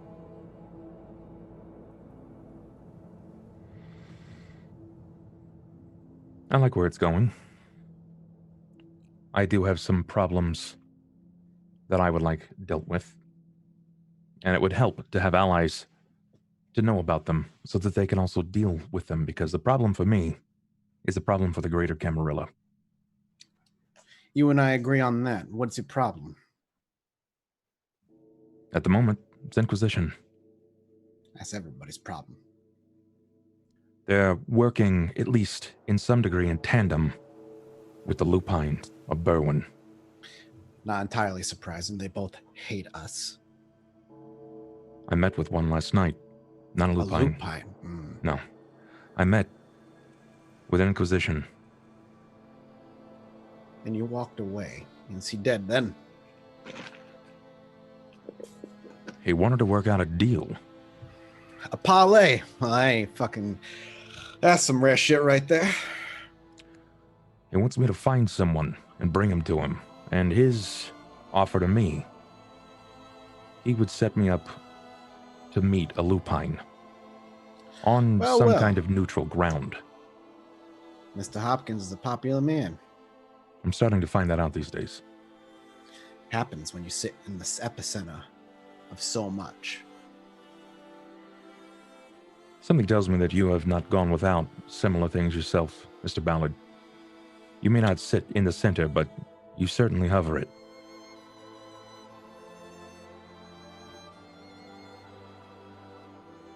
I'm not incorrect, am I? My life is my life, whether I am at the center of it or not. I sit on the Ventrue Council. That alone brings attention. Okay. I have some terms first. If you don't Lay mind. them on the table, and I will listen to your terms. I want no more Ventrue flack. Have we been giving you flack? Pretty much every time I see a Ventrue, I'm looked at like I'm a piece of shit. I can't promise that again. That's going to change. Mr. Ballard, you can look at me now and see that I am not just like every other Nuss that lurks the sewers. And I promise you this, every time I see you, I'll look at you with a loving caress and embrace you like a son, but I can't promise you anybody else is going to do that. Well, let's just ensure that moving forward, that I no longer get any flack from the Ventrue. In fact, if I could be seen in a bit more of a positive or supportive light, that would be wonderful. Just because I'm trying to help out the city as well and keep things blue and cool. We do try to keep things blue around here. He smiles. Secondly, there's someone that works for you that I would love to see get a slight pay raise. He's one of your CPAs. He does the papers for my place too. He helps me look legit. And I tell him about Grant's brother, the CPA, that does all the paperwork for my business and my building. As a thank you, it can even be stated that it has some tie to Grant, his brother, and a friend of mine.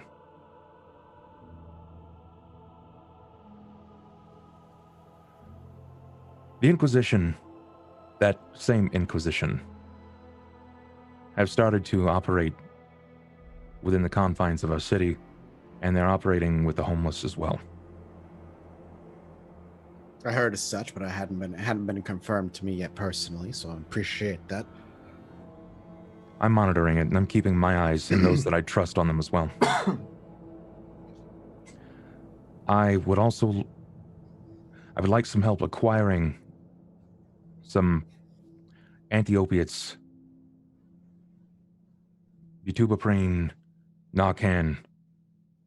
Right now, the Anarchs have someone on lockdown, and they're trying to negotiate with me some shit that I don't exactly fly with. They essentially want to put some sort of informant in my bar so that they can... Everybody wants a piece of your bar. I get it. I get it. It's nice. When you keep it nice and you have nice things, everybody wants a piece. Look, what I'm basically getting at is take care of me and mine, and I'll help. Family looks out for family.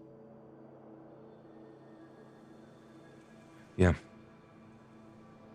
We may be of different clans, but we're similar blood. Pops a cigar out of his mouth and just kind of uses it to gesture at you. A few of the ashes falling out, and pops it back into his mouth and takes a big, long drag. Lets it sit in his cheeks before he lets it out. Just savors the taste. I miss being able to feel and taste these. You ask for a lot, but none of it's out of my reach, out of my power. I'll see what I can do about your friend's brother. Get him a little bit more money under his belt. I know he does good for the company. He does good for me. I pay him legitimately. He doesn't operate for free. Hard work demands compensation. And that's all I'm here to offer. And respect has to be earned. So I can't promise you the Ventrue are going to treat you any better. Not yet, not right away. I'll put in my time. That's all I could ask. I'll see what I can do. In the meantime, I'm still happy to begin to bankroll you. Bring you on. We work together. We get Shreknut working. I've got a few others that I'm working with throughout Chicago. You aren't the only one. Don't think you're special. You're not. But you're useful and you got value, just like all the others. And once Shreknet is up and running, should it work as intended, you should be as secure as I hope it's going to be. Cameron and Chicago are only going to get stronger. Mr. Ballard, we're all special. When you think about it, we had to fight our way up through the living. Then I lost it all, and had to fight my way all the way up to the dead. And here I am, in your great presence, and you're hunting me out to be amidst the many few in the alpha state of Shreknet 2.0. You come highly recommended. Oof. Well, I owe them a hug and a steak then, I guess. Next time you see Rudy, feel free. Noted. Well, Mr. Hopkins, I'll send somebody in the next few nights. They'll speak with you at your bar, set some things up, and we'll get you something set up in your bar. Just think about where you want to put it. I have an idea, but it's going to have to be someone that knows how to run lines through old Chicago. We'll see what we can do. I have Mr. Hopkins. I have no phones or anything like that inside of the bar. Good. Good. Well, Mr. Hopkins, it's been a pleasure. Mr. Ballard, the same. The car stops abruptly in the middle of the street. A car behind you stops and it honks. He just subtly gestures to the door. If you don't mind averting your gaze, I'm going to use an old NAS trick that I'm sure you're aware of. He just puts the cigar in his mouth and he just closes his eyes. And so Oliver disappears from sight. Do you leave? Yes, I will. Okay. You open the door, step out, close it, and a few moments later, the limo roars off. Why don't we go to break here? So we're a little bit after 3, and we will return very shortly. Enjoy some fan art. We'll be back in a few minutes. All right.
Welcome back. Everybody Warning. take a sip. Shit's gonna be bloody. Ready? No. We pull the camera away from Oliver the Butcher Hopkins, and we find ourselves very suddenly back in downtown Chicago. Zach, you've spent the night in the jail cell beneath the ivory tower. Eventually, you are let open and brought back to the waiting lobby. Private security crawling all over the place. And you're there for a good hour or so, before eventually brought before you is Ava. The elevator opens and she walks out. Ava, when you were done, you were simply escorted out. No words. The reading lesson with Dakota was continuing after. And you were left to be brought down by security. As you're brought out, you're flanked on each side in front. Zach, the sight you see is abhorrent. Her dress is... She's been wearing it for days. You've never seen her wear a dress more than one night in a row. Moreover, her hands and her face is covered in caked, dried blood and bits of flesh, muscle, tissue.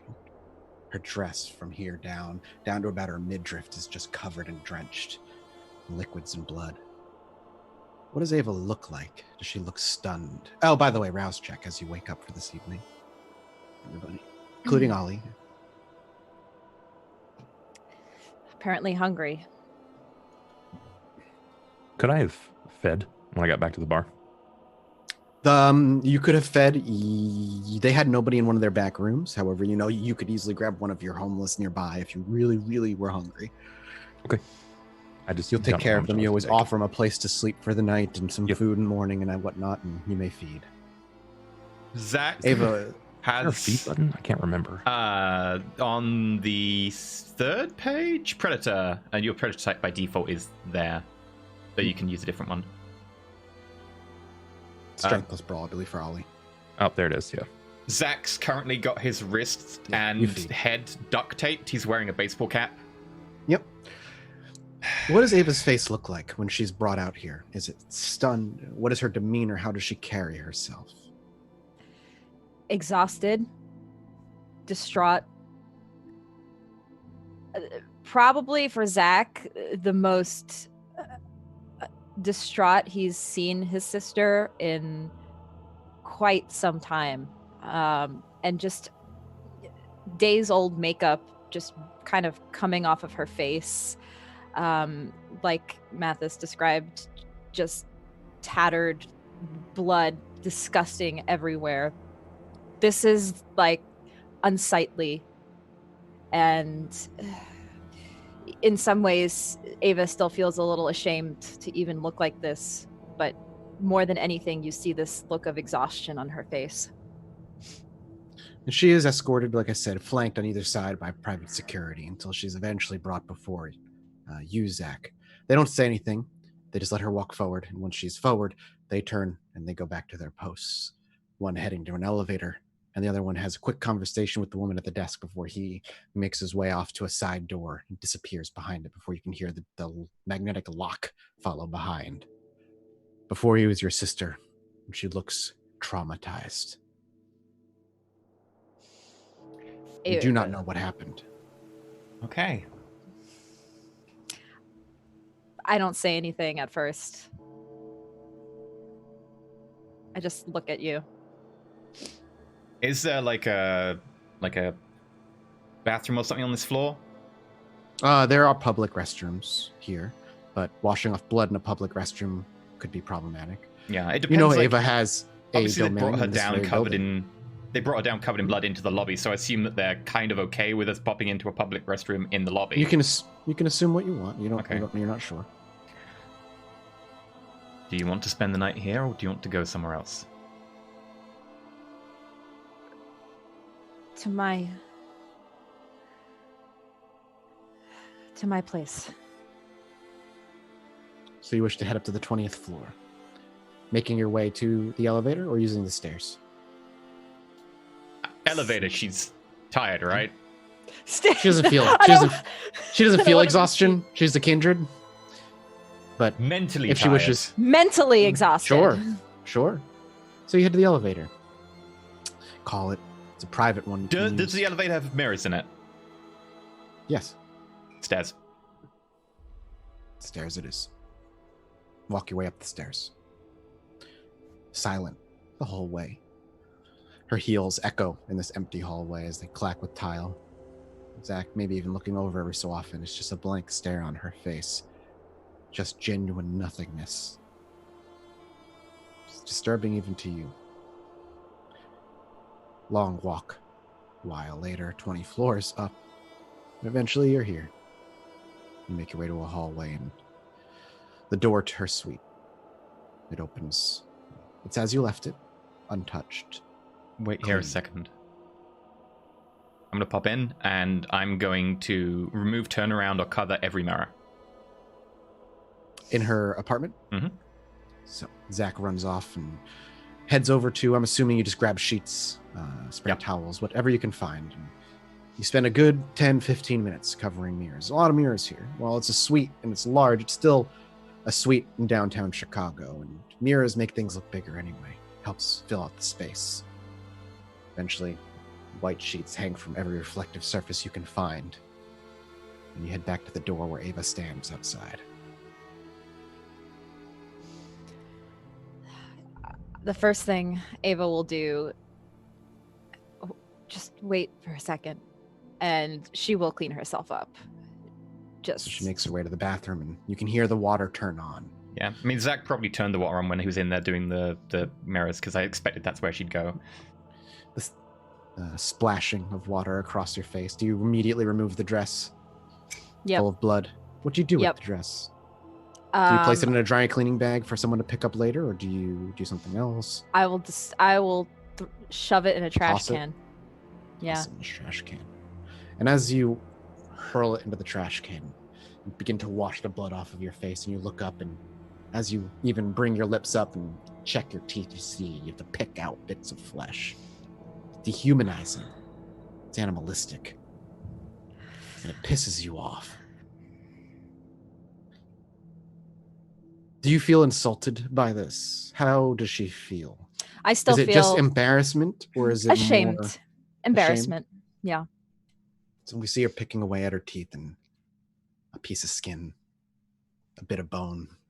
Oh, God. But you clean it. It takes a long while. I'm sure Zach is incredibly patient and waits for her sister to take care of herself. It takes as long as Ava needs. But eventually you clean up. You put on another dress or some comfortable clothes. I'll leave a dress in like a bag outside the door, and I'll like knock on and mention there's a dress there.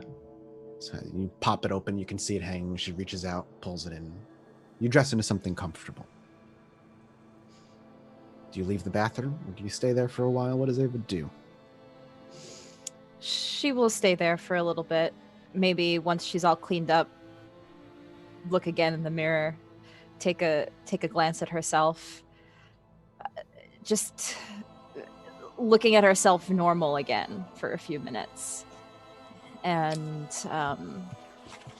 just trying to process a lot of what just happened and how she's going to explain this to Zach. So she will take a few minutes, and then she'll head out into the main room, sit on the couch. Sometime later, she arrives and sits down on the couch. Maybe next to you, maybe across from you. She has plenty of different places to sit. If she's taking a while, can I run my bug detector over the room? Yeah, of course. I probably won't believe it if it says no, but Go ahead I'll and run make it your anyway. roll. Technology intelligence, I believe. Cool. 2. 4 hunger. Oh, yeah, no, that's why I unfortunate. said I've got my wrists and my head duct taped and a baseball cap on because I'm bleeding. Oh, God. Yes, of course. You do detect bugs fucking everywhere. Yeah. It's the ivory tower. When Ava sits down, she looks at Zach. Well, I received my punishment for what happened at the rack. the prince, she made sure. She made sure that I had penance for what happened.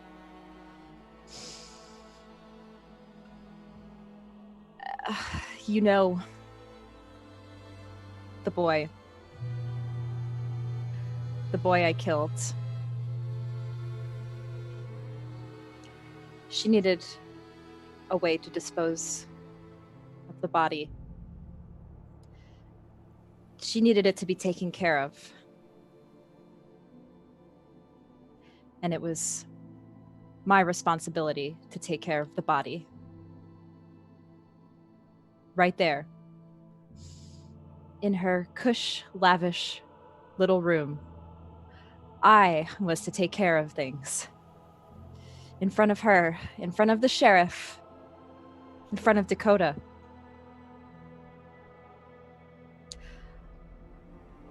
She made me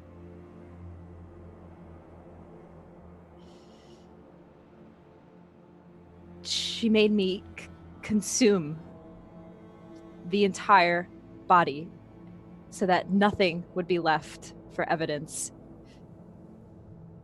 She made me take every bit and piece of his body and eat it. And the flesh, the inside, everything.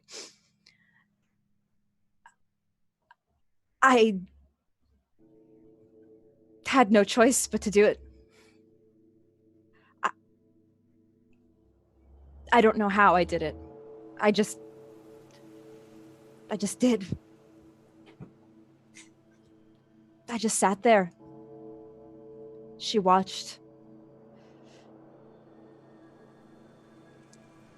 This was my punishment for what I did, for breaching the Masquerade, for killing a mortal,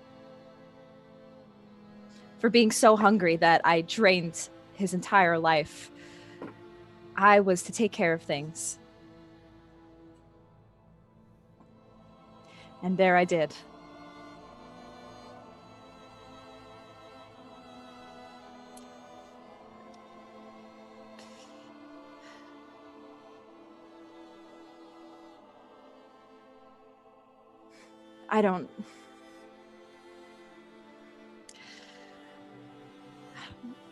I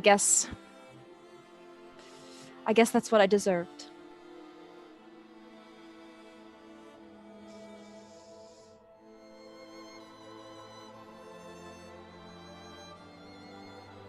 And Ava will just sit, kind of still have those images in her mind, I think, and just kind of trying to process it.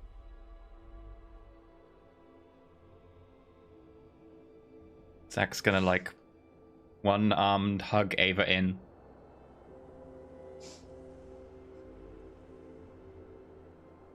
You mill in silence for a while. You just try to collect yourself on the other side of the city. Ollie, when you wake, Grant's there. He's actually he's waiting for you as you come out of your haven. Hey, boss. You missed some shit last night. Did I? What happened? I don't know, actually. They came in, somebody came and talked to them at the booth, things seemed to go fine. Then I'm told, and see it with my own 2 eyes, so take this with a grain of salt. Told the pretty girl went outside, and a really big guy came and got her. The others left kind of quickly after.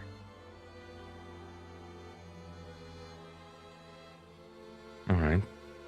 I haven't seen him since. Nah, I ain't seen him in a couple nights. They haven't been back since, actually. Yeah, been a couple nights.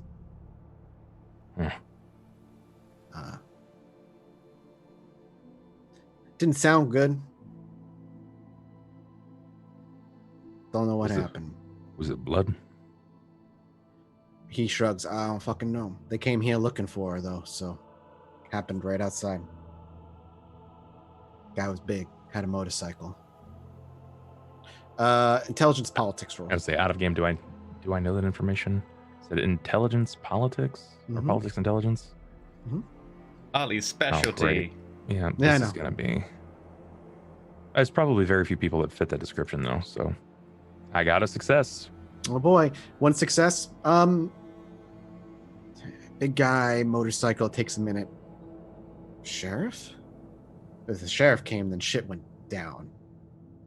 Well, I've seen the sheriff before, at least one time previously. No, And yeah, of course. But hearing if that's your assumption is correct, the sheriff showed up. That's Yeah. usually not a good sign. especially if he showed up here. Looking for Ava. Yeah.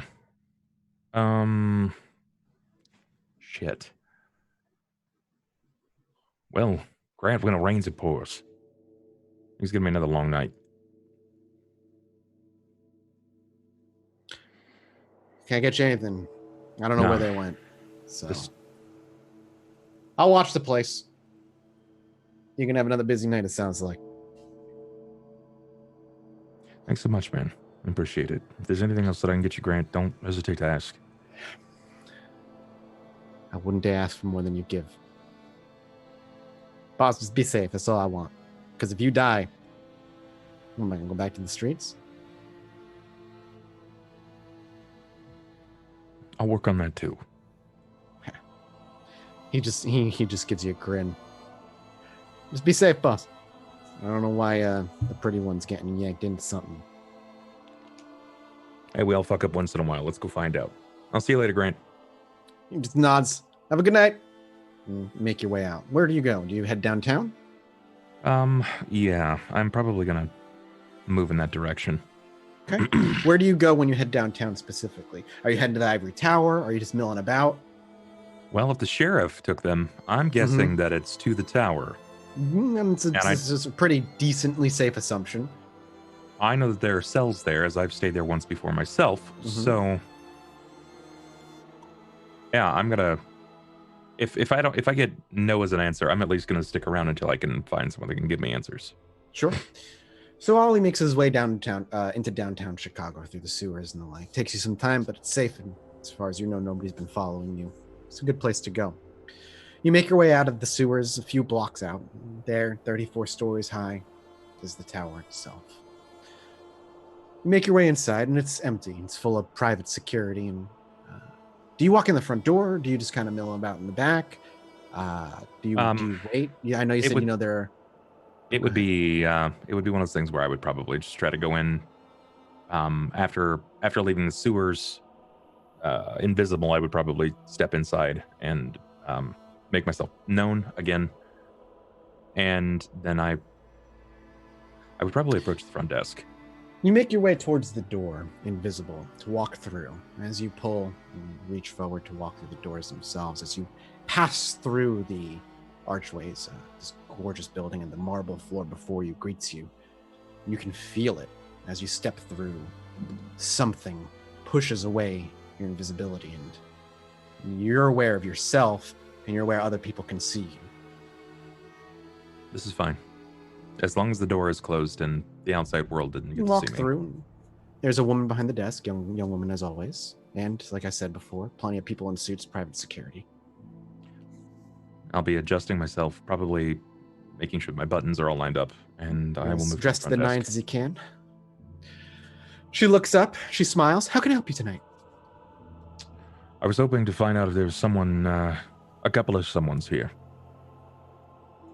Are the Heloise brother and sister here? May I ask who's asking? And when you look at this woman, you actually don't recognize her. It doesn't mean anything. It's not one of the ones that you've seen often. But it's always a young woman behind a desk.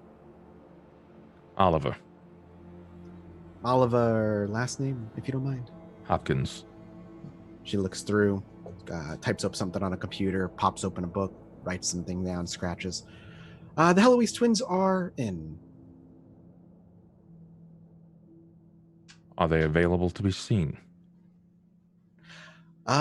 Would you have given Ava permission for Ollie to approach your haven at any time he'd want? I don't know, Yep. because during those 10 years, I know you guys Yeah. weren't seeing eye to eye. So Yeah, but I think Ava still had good feeling toward Ollie. So yes, she would have allowed him if he wanted she to. she looks up to you. 20th floor. You're welcome. Thank you. Is Dakota also here?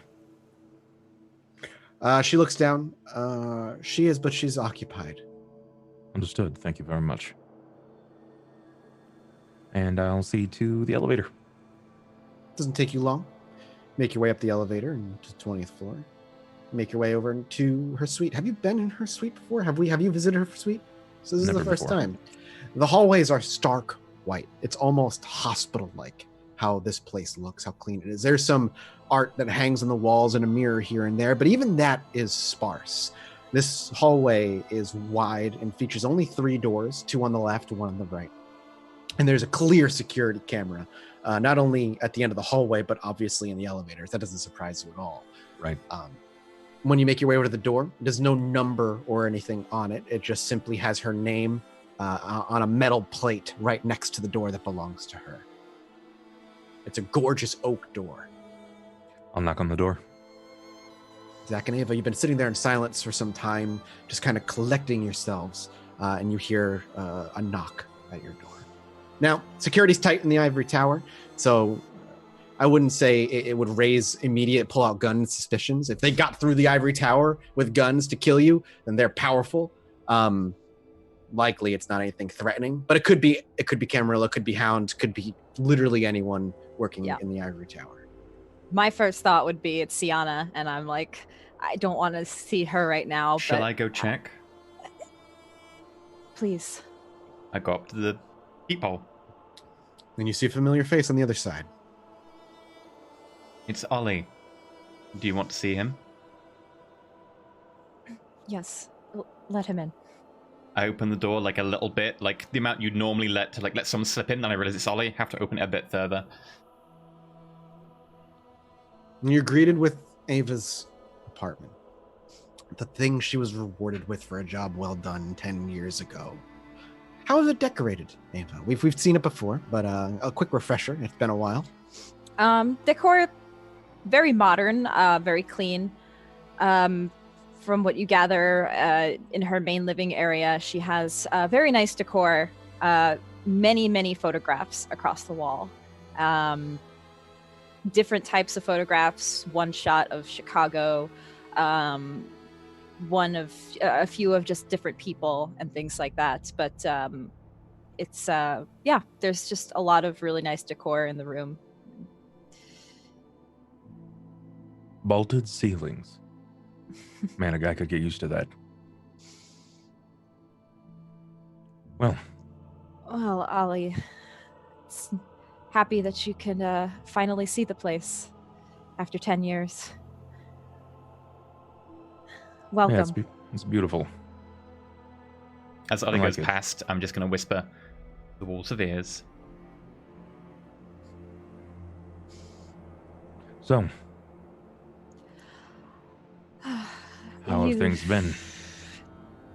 Things have been rough the past few nights, to say the least. How have you been? Has the bar been okay?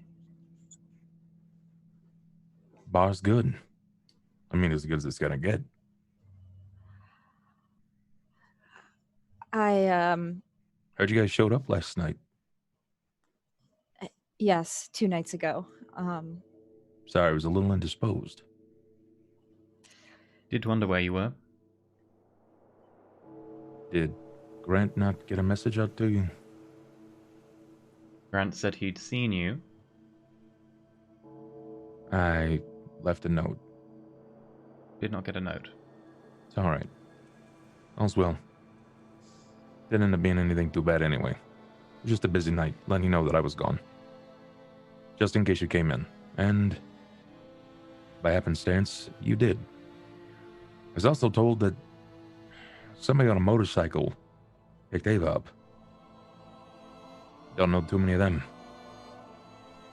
Kind of put 2 and 2 together. Big scary guy, motorcycle. Yes, Sheriff. What was meant to be a normal night of feeding at the rack, a place I go to pretty often, it kind of turned bad. Like, nearly, well, maybe not Dakota level bad, but it was a pretty rough night. And I had to deal with some consequences of that rough night.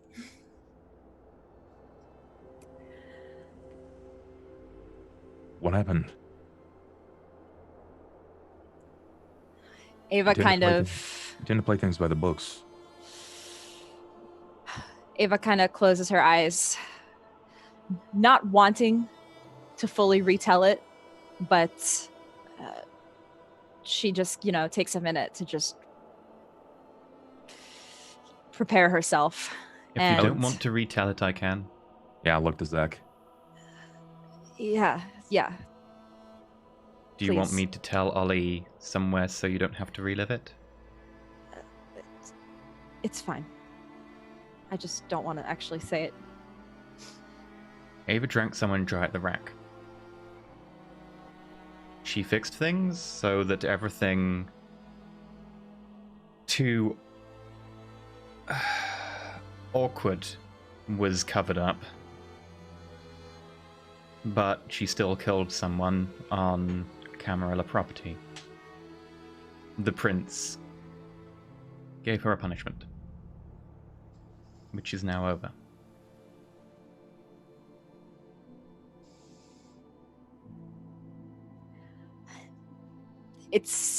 I just don't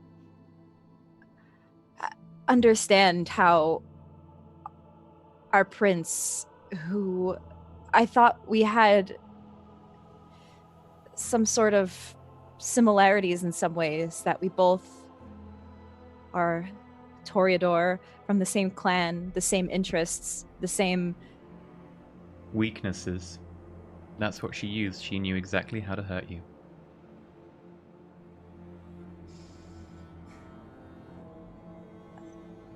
I guess everybody has a weakness, has something they just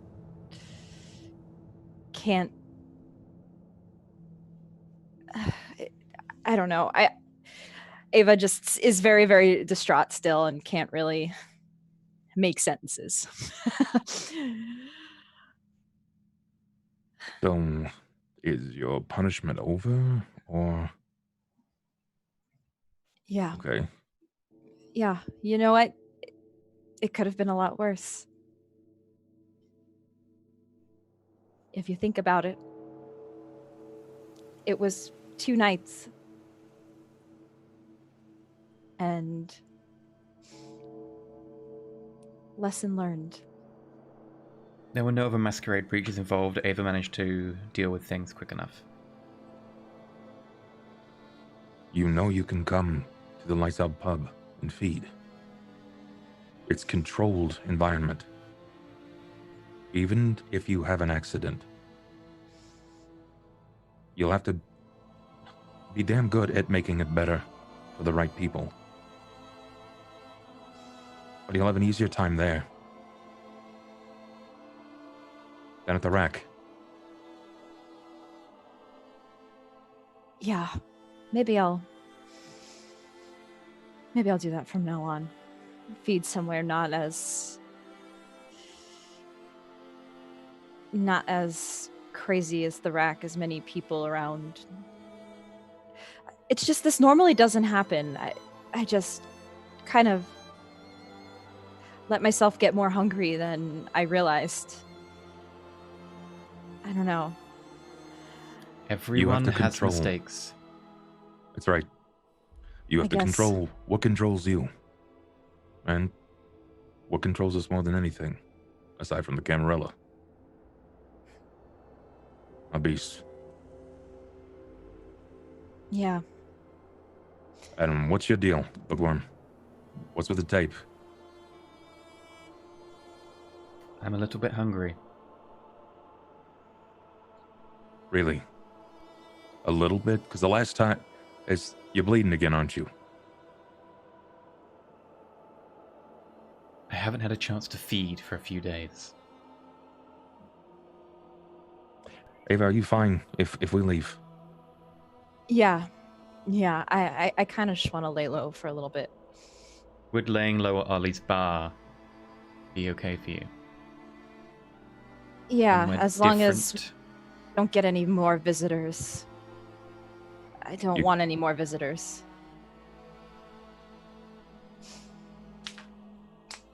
Do you have a Go- back room? I do. We've got 2 rooms. Go tell Grant that you need one of the rooms. And if you're good and fed now, have him lock you in for the night. When I get in, I'll get the key, and probably Zach will come. Just pop in and say hi. It kind of looks like you want to be alone anyway, unless I'm wrong. Yeah. Yeah. That would be best.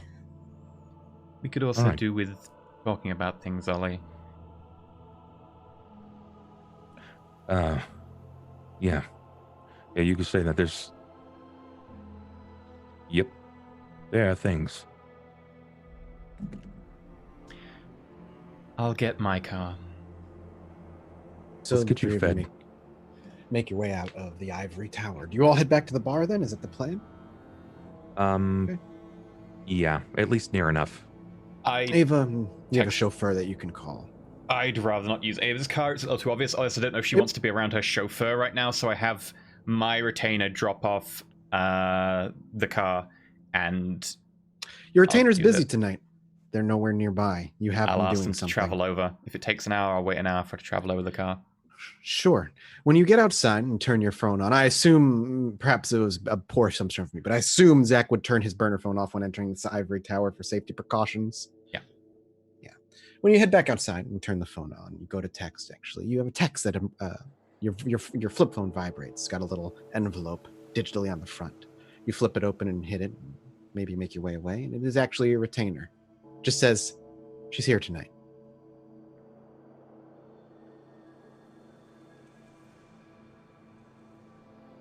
I'm just gonna say, okay, drop what you're doing, drop Okay. the car over Head here, over. and It's going to take some time. Like you said, it's going to be about an hour just to get from one end of the town to the it'll other. probably take It's Ava still an very hour early. to get like the courage up to leave the building anyway, I assume. So I'm happy taking it slow. It's still really early in the evening as well, and the streets themselves are packed with people as they're shoulder to shoulder, and the smell of blood and sweat fills your nostrils, Zach, and the beast is much like it was before, rattling at your cage. Food surrounds you. Why are you holding back? Eat something. I'm hungry. You hold back for now. Ava, do you wait with them as well?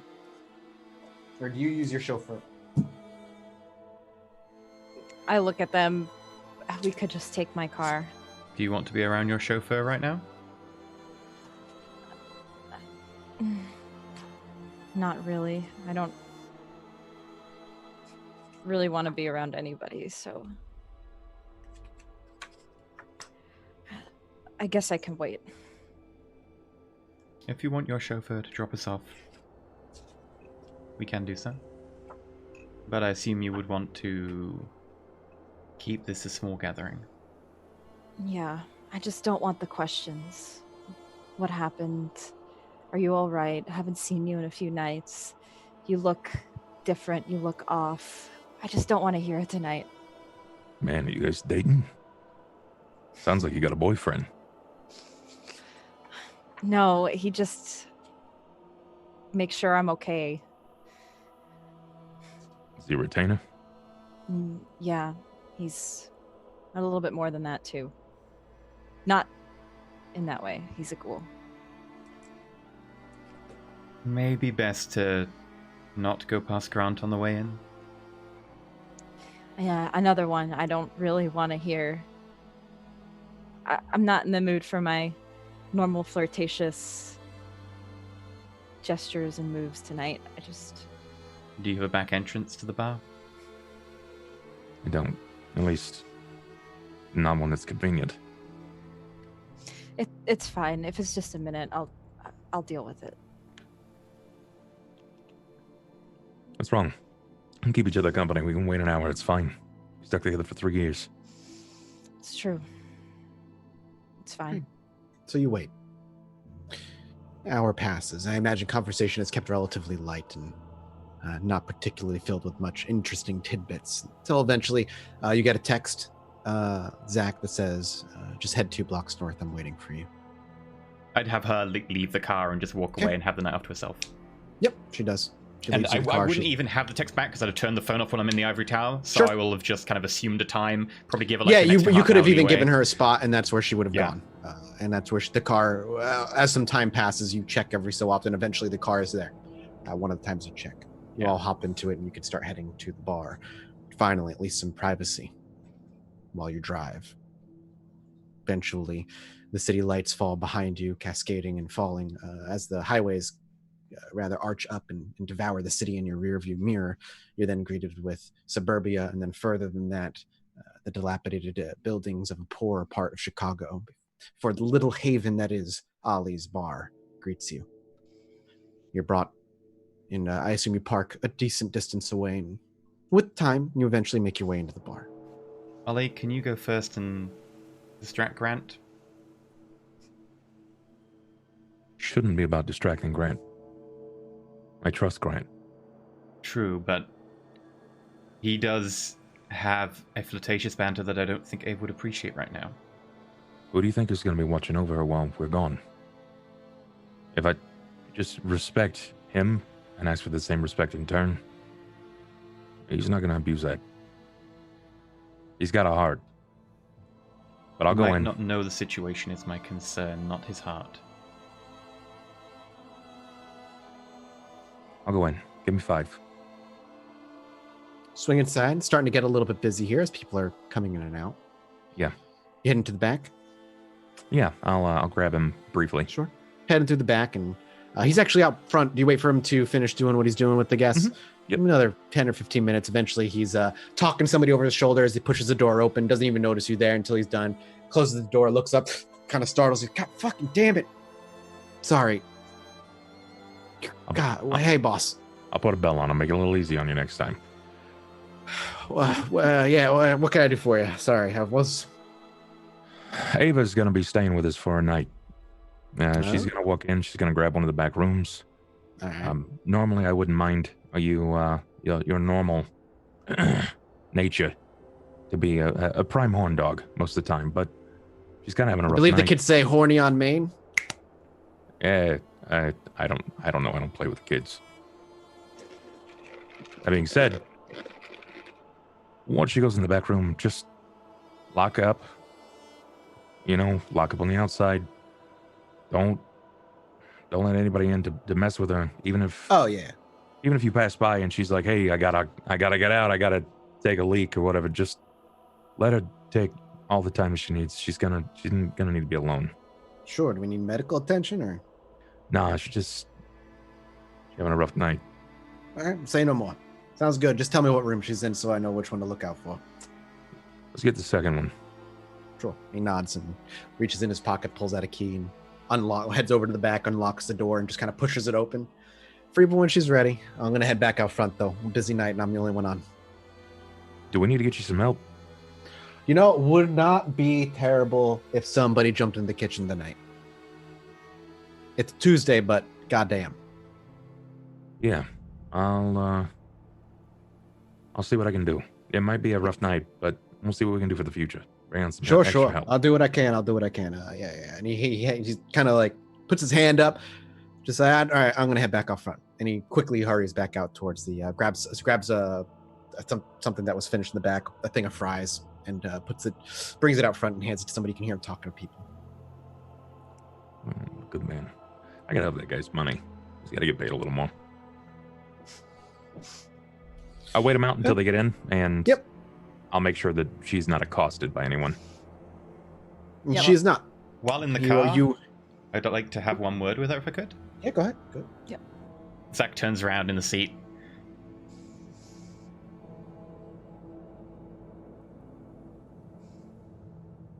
How bad is the memory? Of what happened, it's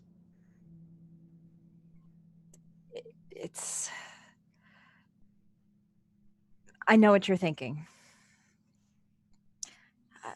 To forget it, right?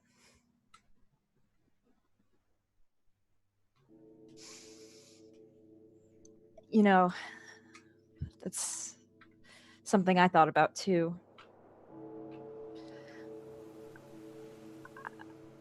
I don't know. This was my punishment after all. Maybe I'm supposed to remember it so I won't make the same mistake twice. Not forget it entirely. I can change it to be less distinct.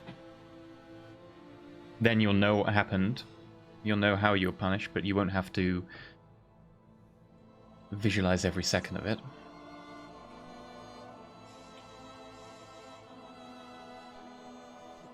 That might be good.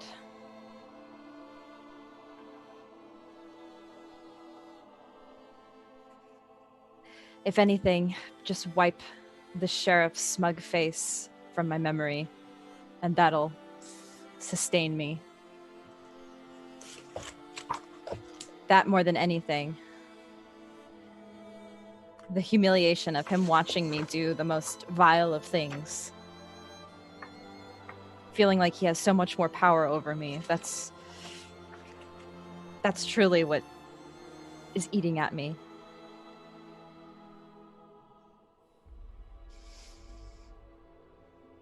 But let me think about it.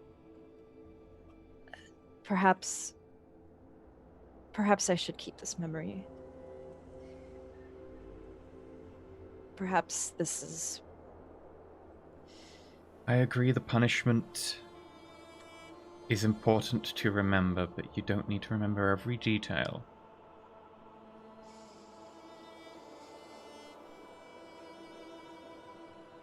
Yeah. You know what? I don't want to think about the vomiting of flesh every hour and muscle tissue ripping and seeing the innards of somebody that I've never seen before.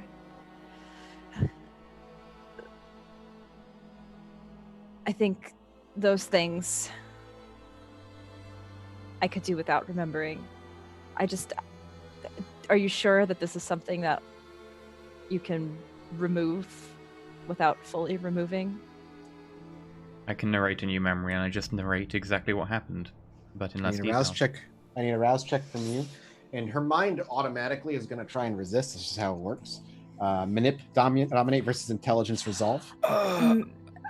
Maybe. I have it right here. Zach, I thank you for helping me with this, but I think you need to feed first before you do anything. You do go rouse check. You have to rouse for this. That's you true. You do not want to make the same mistake I did. Trust me. Well, if he goes to 5 hunger, he just goes into torpor. But I have... Don't worry about it. I can have survive. my ways. I'm gonna rouse check using my prepared Vita infusion. You can... Okay. Which I spent a hunger to anyway, because I fucked up that rouse check when I did it last night. Yep. All right. So it's manipulation plus dominate versus intelligence and resolve. Okay. Don't fuck this up. You could... Okay. Really, you can eat first. Yeah, I could, but now's a good time. We're in the car. There's no surveillance devices because it's a fresh car.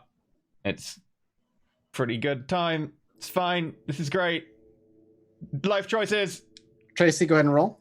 2. I'm going to willpower those 3. Okay, so how do I resist this? Sorry. It's intelligence plus resolve.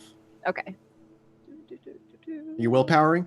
I will check what she rolls before I willpower, but it's very likely. I don't need to. Okay. You get, well, remember, it's per success, so you get 1 memory to rewrite. What part of this are you looking at? Are you just looking to block out I can rewrite the memory, it's just the quality of the rewrite depends on the successes, right? The more distinct no, it it's is. each. The more successes you have, the more memories you can rewrite. Oh. The vampire verbally describes the victim's new memories, which this power does not. Each point of margin allows the user to add or remove an additional memory. So Okay. each success is one memory. Right, how much would I need to be able to remove the eating of the corpse? Because I know it spanned 2 nights. Well, are you looking to remove what aspects are you looking to rewrite? Specifically, like, I want to effectively get rid of the throwing up, the sheriff being there, the taste, the texture, etc. Like, it's one memory, Okay. I'm assuming, but it's because it's multiple different bits because it's different nights. So I would say, the vomiting and the eating and all that stuff, that's one. That's just one. The sheriff would be a second. Okay. I will willpower then. Okay. 3. Plenty. So plenty we've of points got- of margin of success. You can actually rewrite 4. You could effectively rewrite most of her night. Yeah, okay, in which case, like, I will narrate as I go into this, and I'll be like, you went in, you ended up sitting in front of the prince and having to devour a corpse. Unfortunately, you don't remember most of it as you were so traumatized by the experience. If anything, that's a good thing. You don't remember the devouring of the corpse in particular, not the sensations, not the sound of bone being gnawed on by your teeth or the flow of blood. You don't remember the texture of flesh, nor do you remember the throwing up afterwards. You don't remember the faces of people watching. You just vaguely remember that there were people watching you when the prince was looking on. So you essentially made it so that she remembers the eating, but it just wasn't that bad? I know that the fact she ate someone will be bad enough for her, because she'll think about that enough, but I get rid of effectively any sensation involved. And she forgets that anyone was watching in particular other than the prince, which might be explainable by trauma anyway, so I just get rid of the fact that she knows anyone but the prince was there. So, yeah, I don't even remember Dakota being there then. I didn't know Dakota was there. If I did, I'd have left that one in, but I don't. Oh, yeah. If you didn't know Dakota is there, you couldn't rewrite it. You don't, because you're not told that there's something there, so you're not plastering over that particular memory. I thought the memory was like the event, like otherwise I wouldn't be able to change any event if I didn't know it in detail enough. So basically, you're blind painting is the way it's effectively I'm blind worded. painting over the entire memory, and I'm just trying to narrate what I know about it to recreate it. So because I don't know Dakota. She'll recall it vaguely with foggy ideations as to what happened, since it wasn't a critical success. If it ever falls under close scrutiny, if for instance like the sheriff ever goes remember, it'll crack and break and she'll remember it. So you basically you think of Zach with a giant 2-handed paintbrush, and he's just like, fucking remember you ate, but details are foggy. Yeah, just as a clarification, I don't think it breaks. If it questions, she can just realize that it's fake, and someone questioning might realize it's fake, but it doesn't break as far as I'm aware. It just says it can fall apart under close questioning. Oh, I thought it meant that the fact that you knew it was true would break apart, not the actual. A critical creates a flawless imprint, as real as any true memory. It lasts indefinitely. But yeah, a critical success is a perfect. Okay, right. A regular success, depending on the successes, is a vague ideation. This is just important for this particular memory because of the implications of what she could remember and what she couldn't. It's going to drastically basically affect how Ava goes through the rest of her night. No, in which case, I won't burn that willpower, and I will accept that I could only do the one success. Okay. And I would so try you do and the body rewrite, and eating? I'd get rid of the sheriff's face because I know that Sure. bit. And what I will do later is I'll just try again until I keep getting a crit because Ava's deserves this. It'll cost me a lot of blood. Yeah, for this one, quite simply, Ava, you remember eating the body. The details of eating the body are still there. However, the prince was there, but there's faceless folks around. There's a ton of personal security when you walked in, and those people are meaningless to you below your station. Should they ever try and step up to you, you could kill them probably very easily. So that's not that important. You do not remember the sheriff being there whatsoever. Okay. Just faceless people and the prince. The prince's face still stands out. I can do the rest. So you have later. her undivided attention. Yeah, you can always attack it at another time. Yeah. I can do the rest later, but you were right. I do need to feed a little bit more. You don't know what he's talking about. Do the rest later? You remember me asking to repaint the memory, I assume? Sure, but the minute you bring it up, her memories are natural to her. She remembers vaguely, but you do remember you had a conversation. Okay, but yeah. you don't know that he just did it. You're like, Oh, okay. I Okay, think- in which case, yeah. Yeah. Zach wouldn't be like, oh, we'll do the rest later. He'd probably just do it, let it go, and like, we'll talk later kind of a thing. We can talk Okay. later. I do need to feed. Yes. Exactly. And so the memory becomes foggy and it dissipates. The sheriff's mind, the sheriff's face is wiped and is replaced with nothingness. Eventually, Ollie would make his way back out to let you know everything's clear. As you make your way into the back, there's a room that has been unlocked and the door's open. It is use the second room, you said. Then it smells like fresh candles in here. It's new paint. Everything looks nice and clean. As you make your way in, there's a cot to lie there. It's a windowless room. Eventually, though, the two of you are... I see typing. The two of you, Ollie and Zach, are left alone. Yeah, no problem. I've been trying to focus more on the mechanics of some of these powers because it's a weak point of mine. I'm like, I know what it does vaguely. See, but I keep thought I knew my own powers, but I that's important. Those are important clarifications. No, yeah, exactly. Which is why we're... Yeah. It's no big deal. No big deal. Yeah, I'm gonna... Zach and Ollie, you're eventually left alone as Ava's shut away. Can we talk after I feed? Yeah. If you wish to feed in this bar, you make your hunger roll, but you get a +1 for being within the bar. Yeah. Okay. 3. Is like I said earlier, this is a busy night. You have a few people to choose from here. Finding one you can go on a walk with, or even use maybe the other back room if you wish to. It's pretty simple, and you're able to bring yourself down to 2 hunger. You can't go down to 1. 3 is too much to knock this particular. They would potentially bring them into a dangerous spot. Wouldn't kill them. 4 technically kills, but 3 is dangerous. So you feed and you feel... How dangerous would it be? Because obviously I know that a lot of people here are junkies, and the same... As long...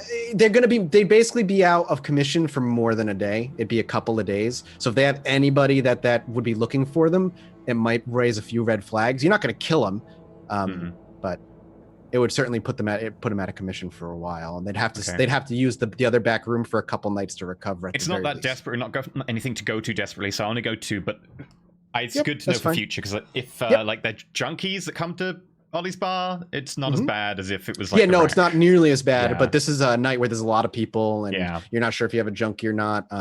Nobody's in the back room for you to just freely feed on, so you find somebody and you feed. Your bleeding stops as you pull away the tape. You can see the blood has already leaked onto what you had patched up, but the marks are gone, and there are no remnants of blood beyond the stuff that's dried onto you that you can quickly wash off in a nearby sink. Yeah. So? We gotta get you some help.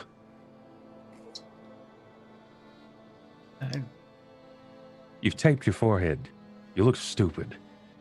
That's why I have a baseball cap on. Take the baseball cap off. Yes, wearing a baseball cap with a waistcoat does look stupid. I know Zach. I know Zach is like a pretty good-looking dude, but I just imagine like the dork wearing like the too big for his head hat with the super flat brim, and it's just like it's like Boston Red Sox on, and even though he's in Chicago, like it has to be too big to fit the tape underneath and a bit. Yeah, of exactly. Like, you look ridiculous. You look dumb. It's great. I love it. I can also use a beanie. Zach pulls out like a beanie. Ollie, why didn't you use that right away? Up to this point, I have been slowly supplying you with blood bags. Does that just not work anymore? I used every single blood bag I had. All right. Well, Ava said she would pay for the next 2, though. I'm going to cut you in on something, and you're going to owe me for it, but it's time to go meet my supplier. Who do you think I get the blood bags from? I'm just making it up myself. You've mentioned them before. You haven't ever offered me to go visit them, though. You, poorly miscalculating some things there. You could have made one mistake and fed on someone becoming just like your sister here. Well, funnily enough, this all started because I was trying to feed, and my sister was trying to feed, and luckily I happened to be in the same place. Well, let's cut out me as a middleman here. You're gonna have to do this person some favors, I think, or at least make yourself useful. You probably have to pay a little bit more, but she's reliable.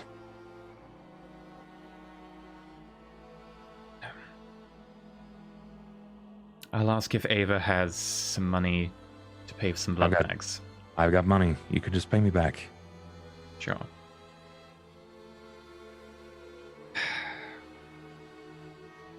But you're like, drinking all my blood bags, man. I gotta keep them there for other people too. So let's cut you into this loop. Thank you. I will check All on right. Ava, make sure she's okay with me leaving for a bit. It's locked up. She'll be fine. She already knows that we're gonna be gone. Okay. I'll make sure to head to Grant and get the key, so that we don't have anything to worry about from that front.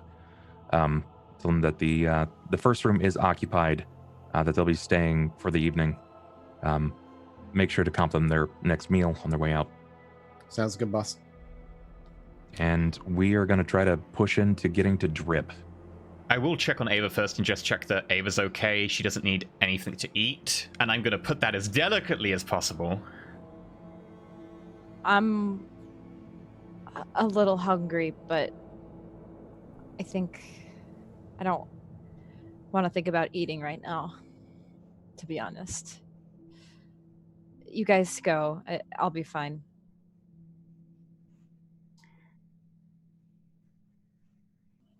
If you need to, and you can't face feeding off someone right now, I can provide you with some blood. But only if you can't get it the normal way. Like from the blood bags or that you usually carry around? If I can find some blood bags, yes. Otherwise, if you need it, I can provide you with some blood. Okay. I think I'll be okay for the night. I just don't really want to feed right now.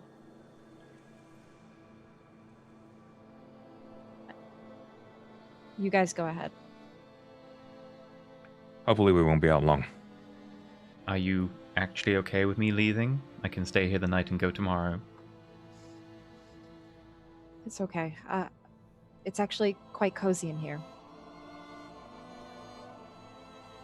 I'll be fine. Insight check.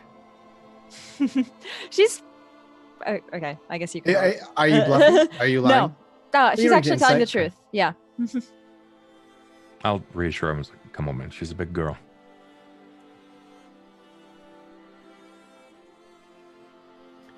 As we leave, yes, and it was a big lunch she had. And should be good for a while. I'm going to take him the ways that I know, which is sewer outlet. Finding Drip is usually a challenge. You know, she hangs out in a very particular area, though she's never in the same place twice. Right. And her supplies vary every time you see her. She's not there every night. She's usually there a couple times a month at best. But, you know where to find her and where she can hang out. But it's going to take some time. It's going to take a little bit to find her, talking to the right people. We're going to have you make a roll here in a minute. But is there any conversation the two of you wanted to have while you were making this walk? This is going to be a little bit of time for you guys to look around. Yeah. You have the privacy of the sewers, and you know it's about as private as it gets beyond your bar. Correct.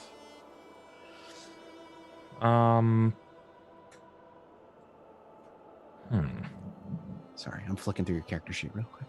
Yeah. I will. I will talk to Zach. I want to make sure that there are no immediate ears around, particularly rat kind. Wits awareness. Yeah.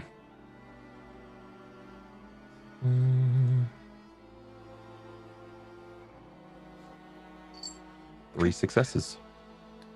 There's a rat here and there, so you wait, maybe even scare it off or whatever.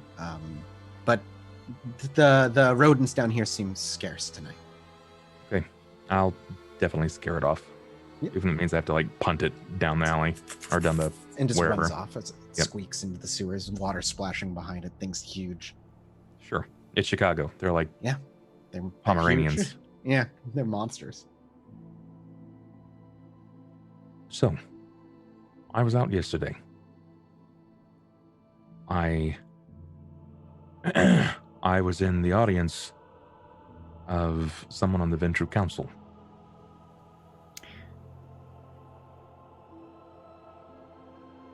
Ballard or the other one? Ballard. Horatio Ballard. I had quite an interesting night. I was seen by Ballard, by Rudy, That's been 10 years. and when we went to see what happened to the Thin Blood, that kid, thought you guys had it all under control. I saw, long story short, a homeless guy who's brought me a lot of useless and useful information. In the past, knife another homeless person in the back. And he started running, so I followed him for 15, 20 minutes. But I cut him off before I could reach Berwyn. He was moving to Berwyn. And, well, let's be honest, not many of us is going to cut it there. So I cut him off, and he fought against me for a minute before he finally realized who I was. I caught him looking up. And then some guy told me to let him go. But I know who the guy is. I'll get with him soon enough. He'll get his. But the guy came down. He was on the rooftop.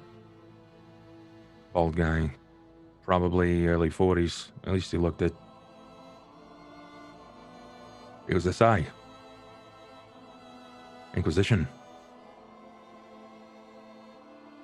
Called me a bloodsucker. I thought that I was the lupine expanding, moving into the area. He confirmed that he wasn't one of those, but that he hunted my kind. He wanted to make a deal with me, Zach. How many Inquisition do you know personally want to make a deal? Intelligence, Kindred. politics, Zach. And domain related, yeah, you can get a +1 on this roll. It's a bit of a Okay. history check, more or less. Could I use academics for that then? They'd both be equal. Okay, there you go.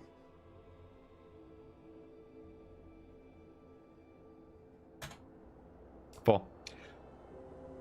It's not unheard of. In fact, there are rumors that the whole reason Shreknet came down is because other clans are working with the Inquisition to bring it down. Yeah. Sometimes Kindred get a little too big for their britches and think using the SI as a tool is a smart idea. And some people threw flack at Zach, thinking that originally he might have got his sire in trouble. Oh, yeah. Yeah, that can happen. You know, younger vampires want a way to take people out. Second Inquisition are very, very good at that. When they have the right information, it's just getting information that's difficult for them. He wants me to find someone. He wants me to find a rogue hunter.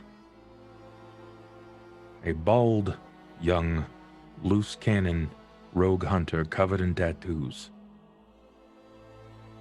You kind of get where I'm going with this? Why would he approach you about finding a rogue hunter? Because he can't find him. He can't find him at all. And apparently this rogue hunter has taken out a few kindred and innocents alike, leaving it a bloody mess. But why you? I don't know.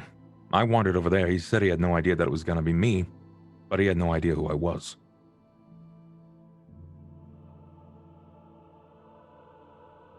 World works in mysterious ways, Zach.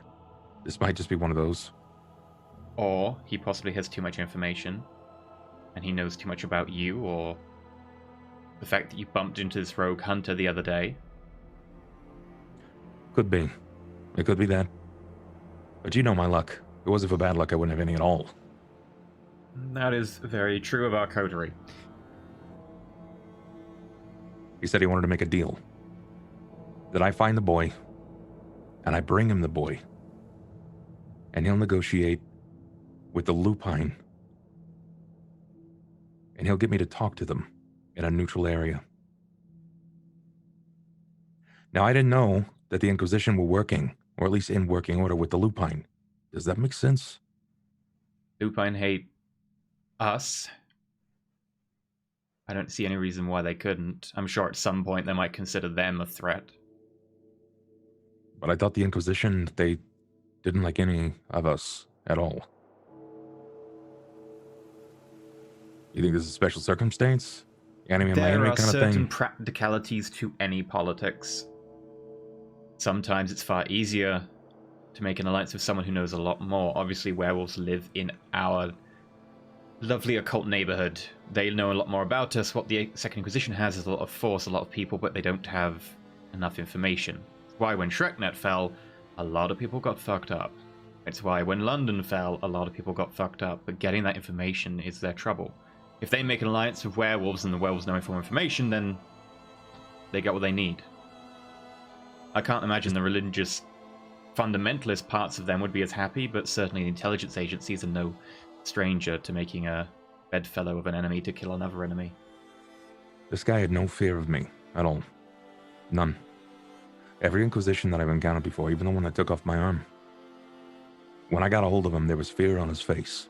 But this guy, he looked me right in the eyes, and there was no fear at all. In fact, it's like he was hungry to kill me right there.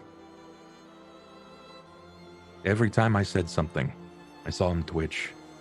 He said he'd been hunting longer than I've been alive. And you said this guy looked, what, 40, 50? Yeah. So Well, I he's don't... been hunting since he was, what, 25, 20? What was that guy? I'm 28.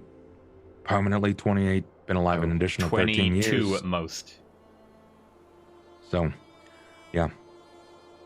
But he knew his shit. He knew a whole lot about us. By us, I just mean kindred. And either guy's got like 6 more balls than me, or he actually had enough firepower to back up what he was saying.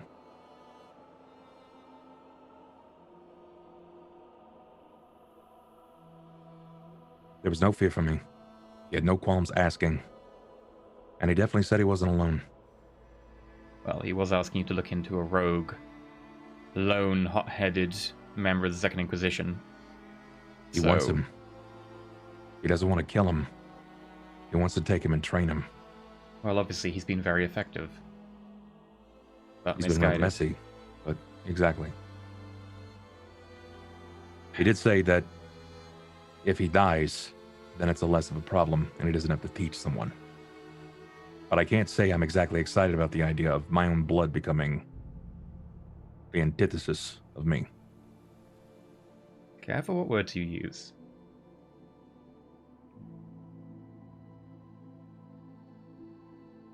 Other people are also looking into this rogue hunter. Yeah. I'm aware. But he wants him. And he said he wants me to meet him at the same spot. And I have to come back with him. And then he'll arrange this. But to be honest, I think that'll probably just set me up.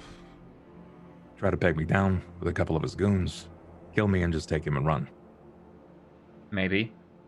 It depends on the Second Inquisition. Some of them might well want to use you in future and keep you as a resource, and some people might just say, hey, you did the job, let's kill you now.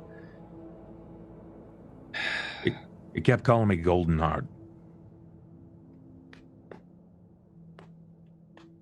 You know me, Zach, I don't think everybody sucks. Maybe you're not as cynical and jaded just yet. Yeah. Do you really want to hand over a rogue SI hunter to more SI hunters? Not particularly. Honestly, I'd like to be able to get this SI out of here.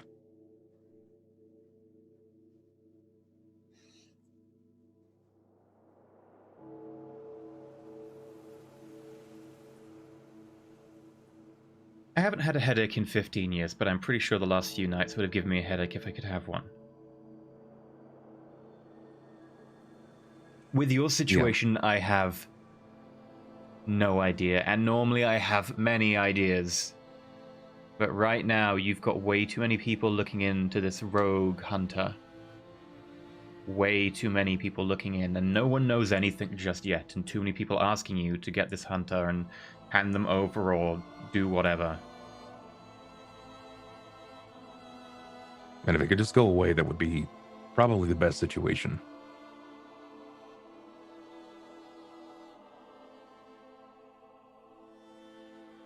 That depends on what you mean by go away.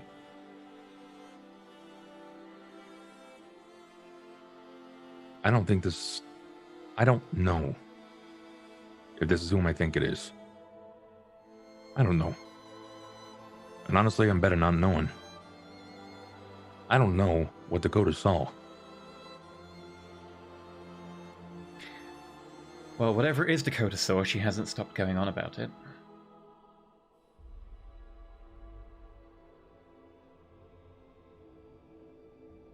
Additionally, Rudy pulled me to speak to Mr. Ballard. And apparently, he is a Ventrue, thinks very highly of me. And also, Mr. Jackson was singing our praises. He thinks we've changed, we've reformed. We're no longer the loud goatery. Now we're somewhat efficient.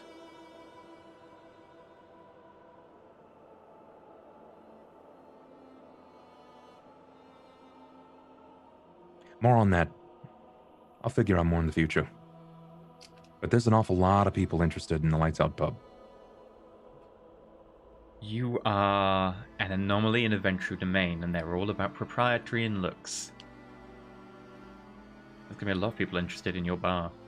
You're also next to Anarch territory, and not too far from Chinatown.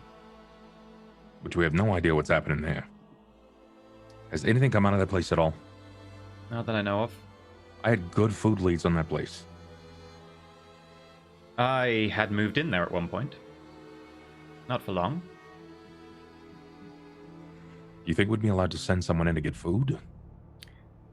Ghouls may go in on mortal business. Nothing more. If your ghoul wants to go there to grab Chinese, fair enough. If your ghoul wants to go there to grab something for you to eat, no. And I wouldn't risk it. Too many people have gone missing. Too many people with much more time than us. Certainly won't know what we're looking at. I would have liked more time to look into it, but I've been a mite busy.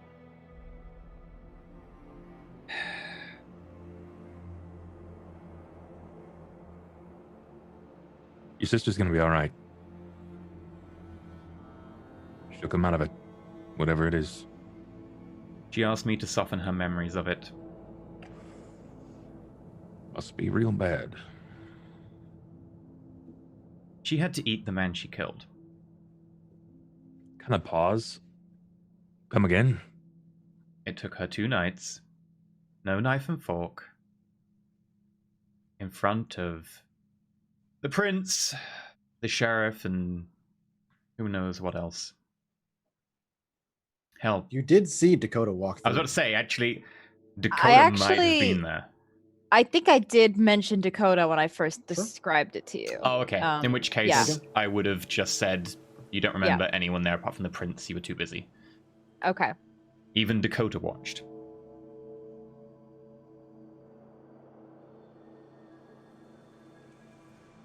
Oh. If I felt anything, my stomach would turn. Well, of course, she threw up every single bit. Did she eat the bones, too? I assume she had to eat them, but I'm not sure. I didn't ask about that one bit. Oh my god. Yes. And that was getting off lightly, because there was no bite mark left and no CCTV left. It was the right move. Covering it up would have been more difficult. I guess. Oh, that's just rough.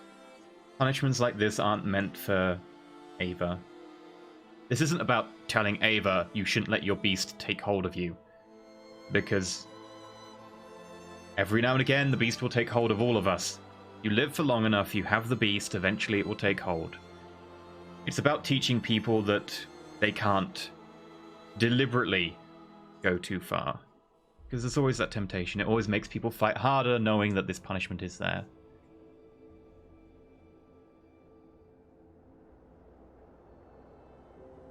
Zach, do you think we should still get in front of the prince? I don't know. A lot of people are looking in.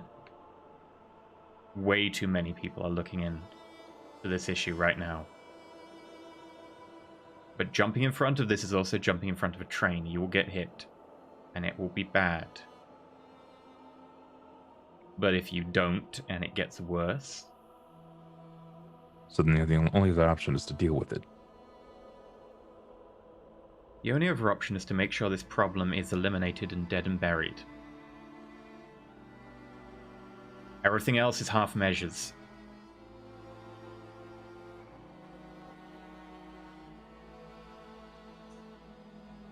I'm convinced that my son is out on the northeast side. Yes, from what I hear, he's still there. Whomever that person is, that's not my boy.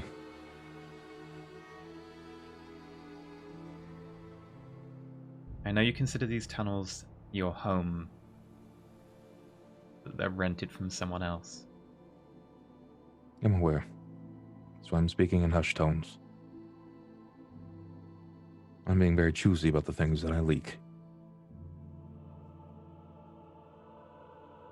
If you feel up to it, that imposter is the only problem you have. If that imposter is gone, then your problem is gone.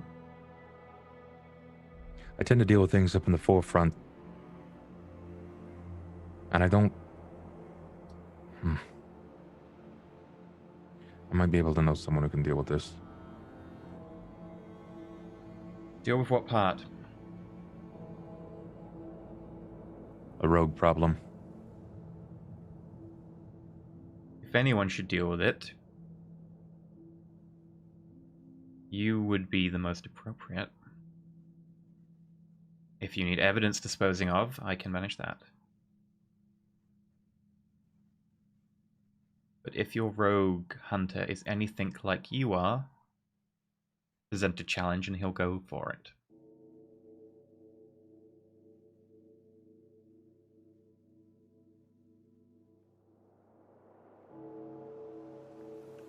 We gotta be getting close now. Let me know Wits if you need anything. streetwise, you may add a wits streetwise and your homeless score. Yeah. So streetwise, wits, Your influence on homeless. 2, 4 successes. Took you some time, like you expected, but no longer than you expected. In fact, it's actually a little easier tonight. The streets are... people are talking, as it were. Eventually, you do hear that this woman is milling about in a city block with a bunch of others. Seem to be traveling, drinking, and having a good time. Whatever they're doing doesn't seem to be harming anybody. Causing a little bit of a ruckus, though. Enough of one to know where they are. You're led that way. Still within Ventrue territory, though it's much closer to, tonight at the very least, much closer to the line of Anarchs up against Brighton Park. But still on Camarilla side of the running water.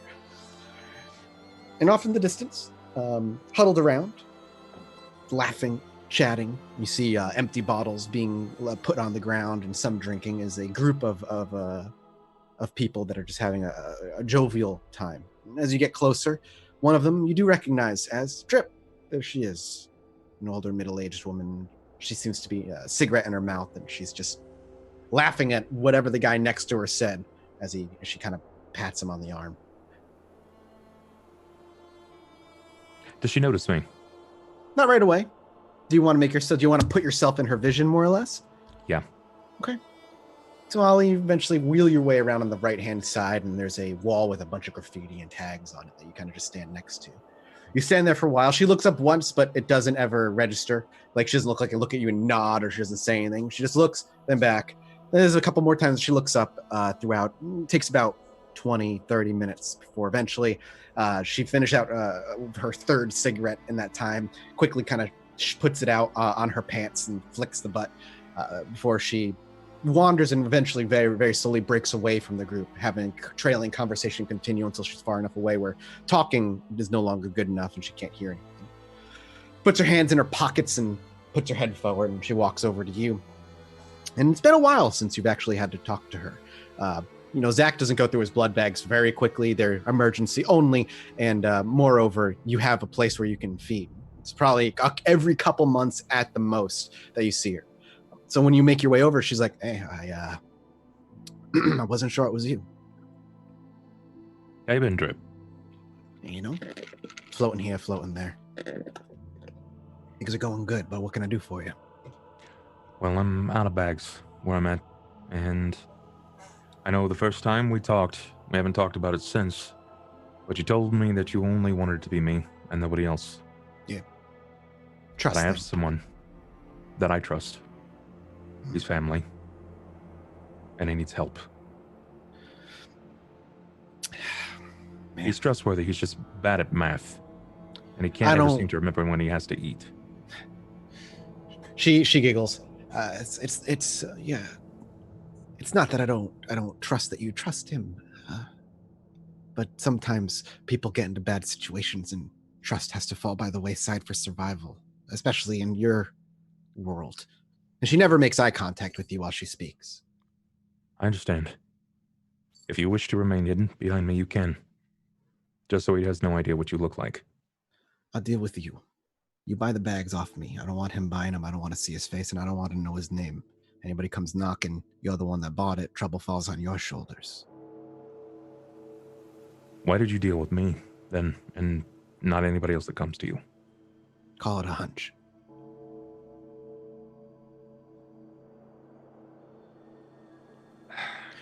We got a deal or what? I got 2 on me.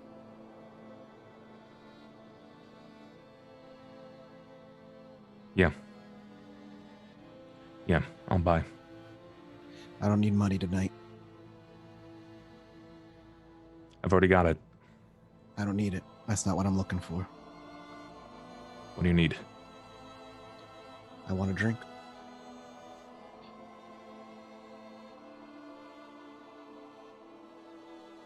Listen, this shit ain't easy to get, and it costs me. Your kind have talents that help. Has Drip visibly changed over the years? She's showing signs of aging. What's awareness, actually? Because you don't see her very often. So, you know, marking like what she might remember what she looks like. 3 successes. If she has, it hasn't been drastic. But she keeps changing clothes, and her haircuts tend to vary when you see her. It's hard to tell, but with 3, More or less, she looks the it wouldn't be out of the realm of possibility to go with what you're assuming. But you don't know for sure. But the fact that she's asking, at least the way she's wording this particular thing. I'm going to take a leap here. Yeah. Where's yours? My what? You know. Why do you want blood now? I don't got one. Insight? I get it when I can. Yeah, you may wits insight. Welcome to. Yeah. Just want to see here. An ability I don't use often. 1 success. She doesn't seem to be lying on that you can tell. So I don't got one. I don't do it often. Or should I say I don't do it regularly. But wouldn't mind it tonight. We'll make the next one easier.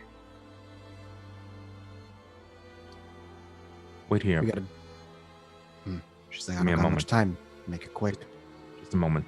Yep. She said make it quick, and she'll step away. I will go back to Zach. Everything okay? She doesn't want money tonight. She wants blood. Odd request? Well, you know how kind can get when they have a taste.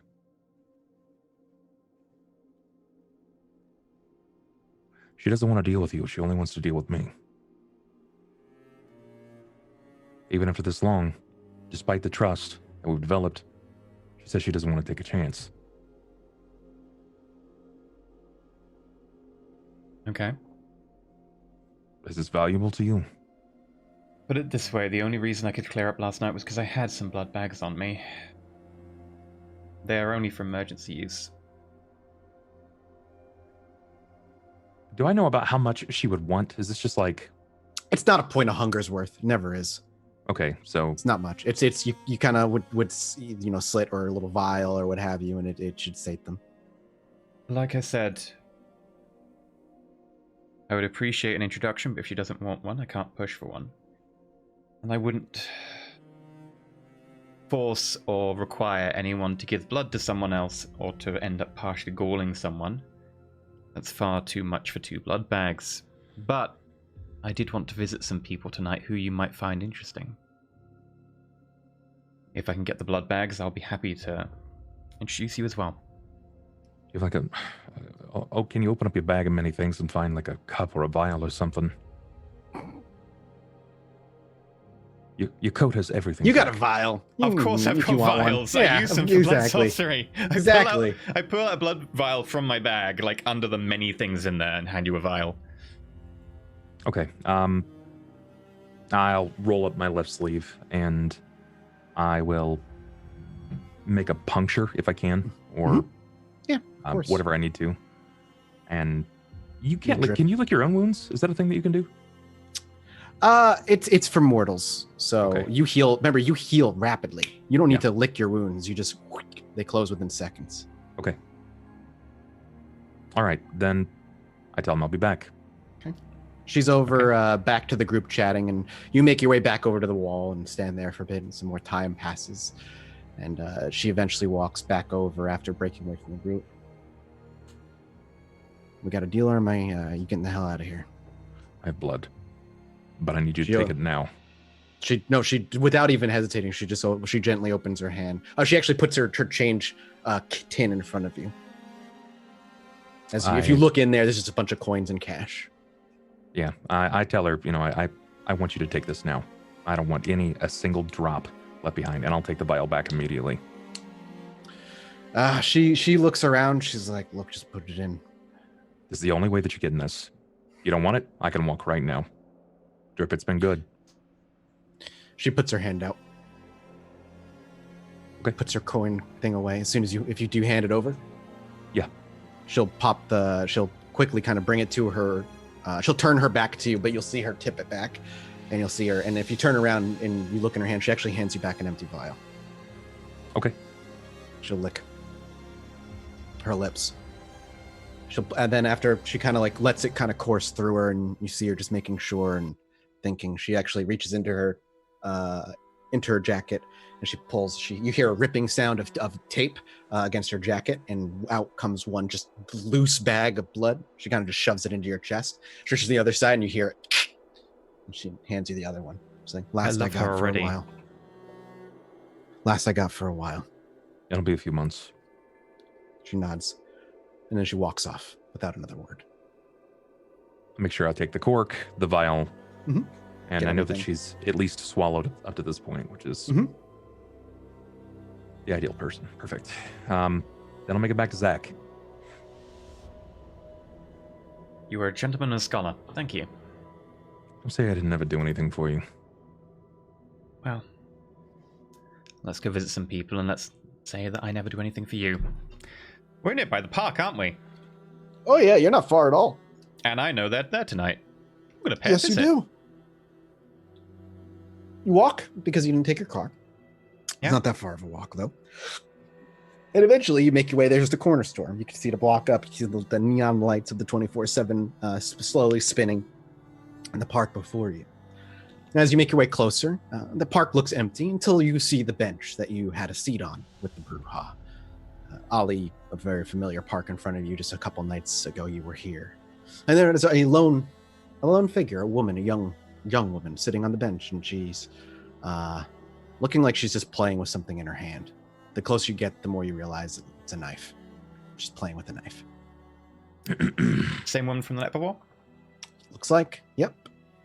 The one you had a quick, brief conversation with.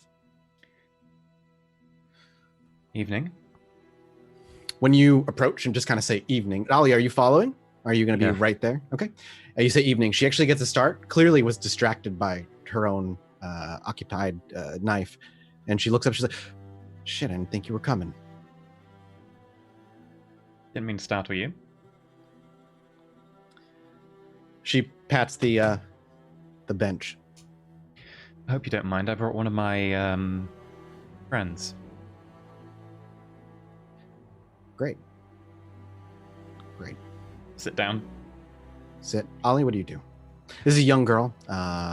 You didn't see her last time you were here, so you're not entirely sure what the hell's even going on right now. I'll stand. Okay. She leans back when Zach finally sits, and Ollie never really sits. She actually will kind of like keep glancing over to Ollie very uncomfortably, but then eventually she focuses over to Zach. You said if I wanted to talk, you'd be willing to talk. I'd be willing to listen. And I have a few things I can share as well. Okay. I'm willing to chat a little bit.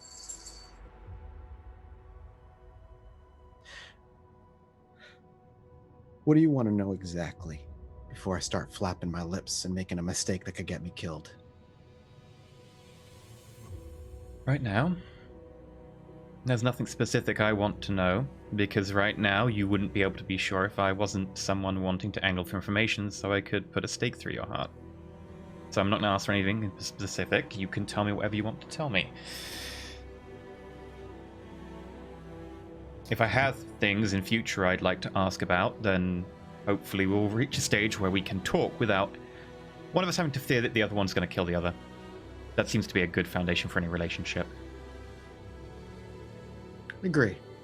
I like the way you think. All right, I'm willing to talk a little bit. But under the condition that I walk out of here alive tonight, one way or another. That's normally the condition for any meetings I do. Do not worry. She shakes her head. That seems to be a 50-50 coin flip with your kind. True. I'm going to look to Zach. The friend is here because we were doing other humanitarian work tonight. We happened to be in the area. I didn't feel the need to bring Muscly back up just for this.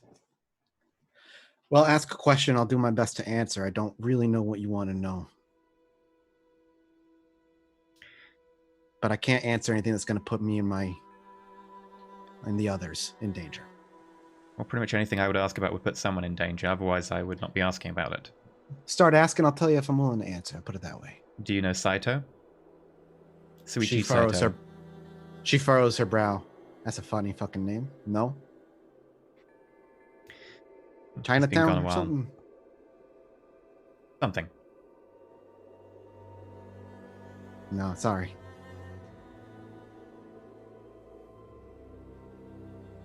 Do you know who sired the Thin Bloods who had to escape to here?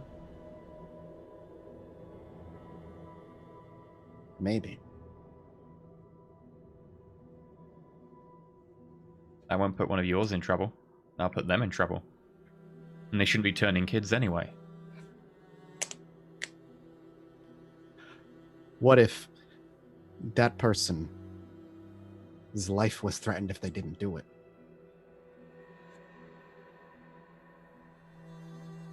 Then they've been rather dumb to do it and not cover it up as well. But I'd also be interested to see who would be trying to threaten them into doing that. I can tell you. I can tell you the one who threatened, at least. Sure. He's one of yours, if that interests you. At least that's what he says. I don't see why he would be lying. He's the one that turned me, to be honest. If that helps.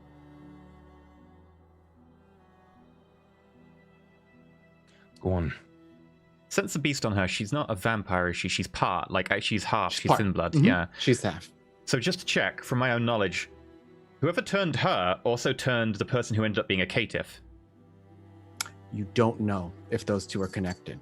From what she's saying, it stands though. to reason. It stands to reason. So that person's had a generation bump, if that's true. Possibly. Possibly. Yeah, okay. Or something else is going on. Or something else, yeah. But she continues. I don't know how your society spins. For what it's worth, none of us asked to be in this position. But we're here, and we're doing the best we can. So, If I tell you this name, what am I going to get in return? What do you need? Safety, protection from your kind, from anybody who's looking to take our heads off? I can give you When- Can you information. promise me? I have We're not something. safe from our own kind. Well, you're safer than I am. He's got a point, Ollie. Getting the knowledge out there is only going to help us survive. But I need something that's going to help me survive. I can give be you blunt, and he looks to you. something. What? I have a lead on somewhere safe for your kind. It's only a lead, though. It isn't a... I know exactly where, when, and how. Okay. Something you would have to do digging to follow up. But Do it's the what I beginning. can. Okay. Since my information is not supposed to specific as yours, I'll go first. Up on the Gold Coast, I believe there is a group of kindred who have a interest in protecting the less fortunate of us. And that includes people my kind. From what I understand, quite possibly. All right. I'm not certain on that, though.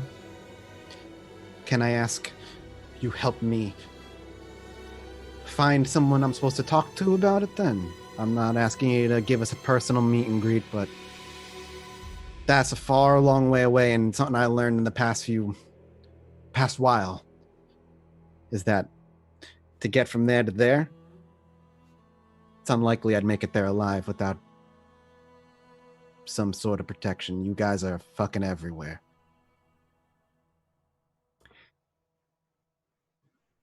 Bring them here. I can maybe. try and arrange a meeting. Promise? I don't have a full name for my contact as well. My contact is just as cagey about these things. But I can All right. try and arrange. Okay. Okay. Okay. She hangs out her hand to shake like a deal. She looks nervous. Ollie, when you see this girl, by the way, now that you've had some time to listen to her and talk, she's young.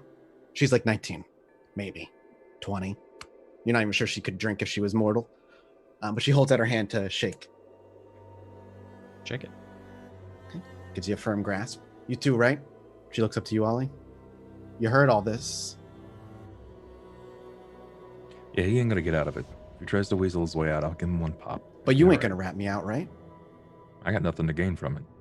You're good by me. All right. Okay. Okay. She reaches into her pocket, fiddles for something for a minute, eventually pulls out a big, thick metal coin. She kind of plays with it in her hand. It's no American currency or foreign currency that you recognize. She holds it very tightly and kind of just stares at it for a minute. His name's Malik. That's all I know. You see, Malik. Why don't we cut to black on that?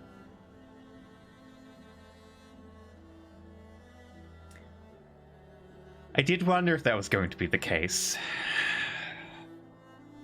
Not to cut the conversation short, but on that reveal, Mm-hmm. let's close the curtains. Right. Well, Thank there's you very much, everyone. an after show. Yeah. I need to learn some things, apparently. Mm-hmm. Malik for chat. Oh, well, never mind. Chat knows. There we go. Right. Okay. Again, we've got Shadow of Duskfall tomorrow, but bear in mind if you're in the US, Canada, or any territory that hasn't had a saving switch tonight, it will be 1 hour later, so it'll be 11 a.m. PDT. And the same will be true for Vampire in a week's time. So the next Vampire show will be 1 hour later if you are not changing your clocks tonight. But after that, everything goes back to normal. So bear that in mind, please. Secondly, there is stuff on Patreon, Duskfall character sheets, faction turns. We also have a legend tier slot available if you aren't checking that out. And thank you very much to all the bits and subs today. Right, where can we find Bub? Since you haven't been on for a week, who are you? What are you doing? Where can we find you? I am Bub, as most of you guys know already. You can find me on twitch.tv/thebubbernaut. We do a lot of tabletop stuff over there. Lots of just lots of games in general, man. Independent games, various tabletop stuff. Pathfinder is a big go-to. Working on curating a group for my very first VTM game. We have an active story that I've been kicking around now, so I'm super stoked about it, and I hope to have that launched in January, if at all feasible. I have the right crew for it. So I'm stoked to see what comes of that. But yeah, guys, just look up the Bubbernut anywhere. Come over to my Twitch page and find me. Okay. What about Ava, Miss Magitech? Have you had any fun snacks recently? One snack, and that was it. That's all it took. Man, you had zero got- hunger for like on almost an hour. Yeah, that did not last very long. Once you have a snack, they never grow back. It was nice. I was like, wow, down to zero hunger, but no, that never lasts. Hi, everybody. My name's Tracy, Miss Magitech. You can find me all the places, Miss Magitech. I play a lot of RPGs, talk about RPGs, talk about playing them. Yeah, that's me. That's about it. See everybody next week. Full crew next week. Yeah. And Mathis. Mathis games everywhere. That's all you need to know. That's all you need to know. And EE, the wonderful K-Tiff we've got. I'm the mom of the group right now. Oh dear. Right, yeah, you can find me on twitch.tv/Elysium. I'm currently playing a lot of Outer Worlds, even though I don't normally play RPGs just because I want to. That's a problem. And also youtube.com/Elysium, where I'm currently playing Production Line. I'll have a few other things soon. That said, we're going to go record an after show. This VOD will be on the YouTubes tomorrow, but you can catch it right here, right now on Twitch if you are subscribed. And we'll have the after show up in a few days on the Patreon. I don't think we had any tips tonight, but thank you for all the bits, especially Mia. That's a lot of bits. And to those of you who subscribed or resubscribed, thank you very much for watching. And until next time, may the dice roll ever in your favor. Be careful where you eat.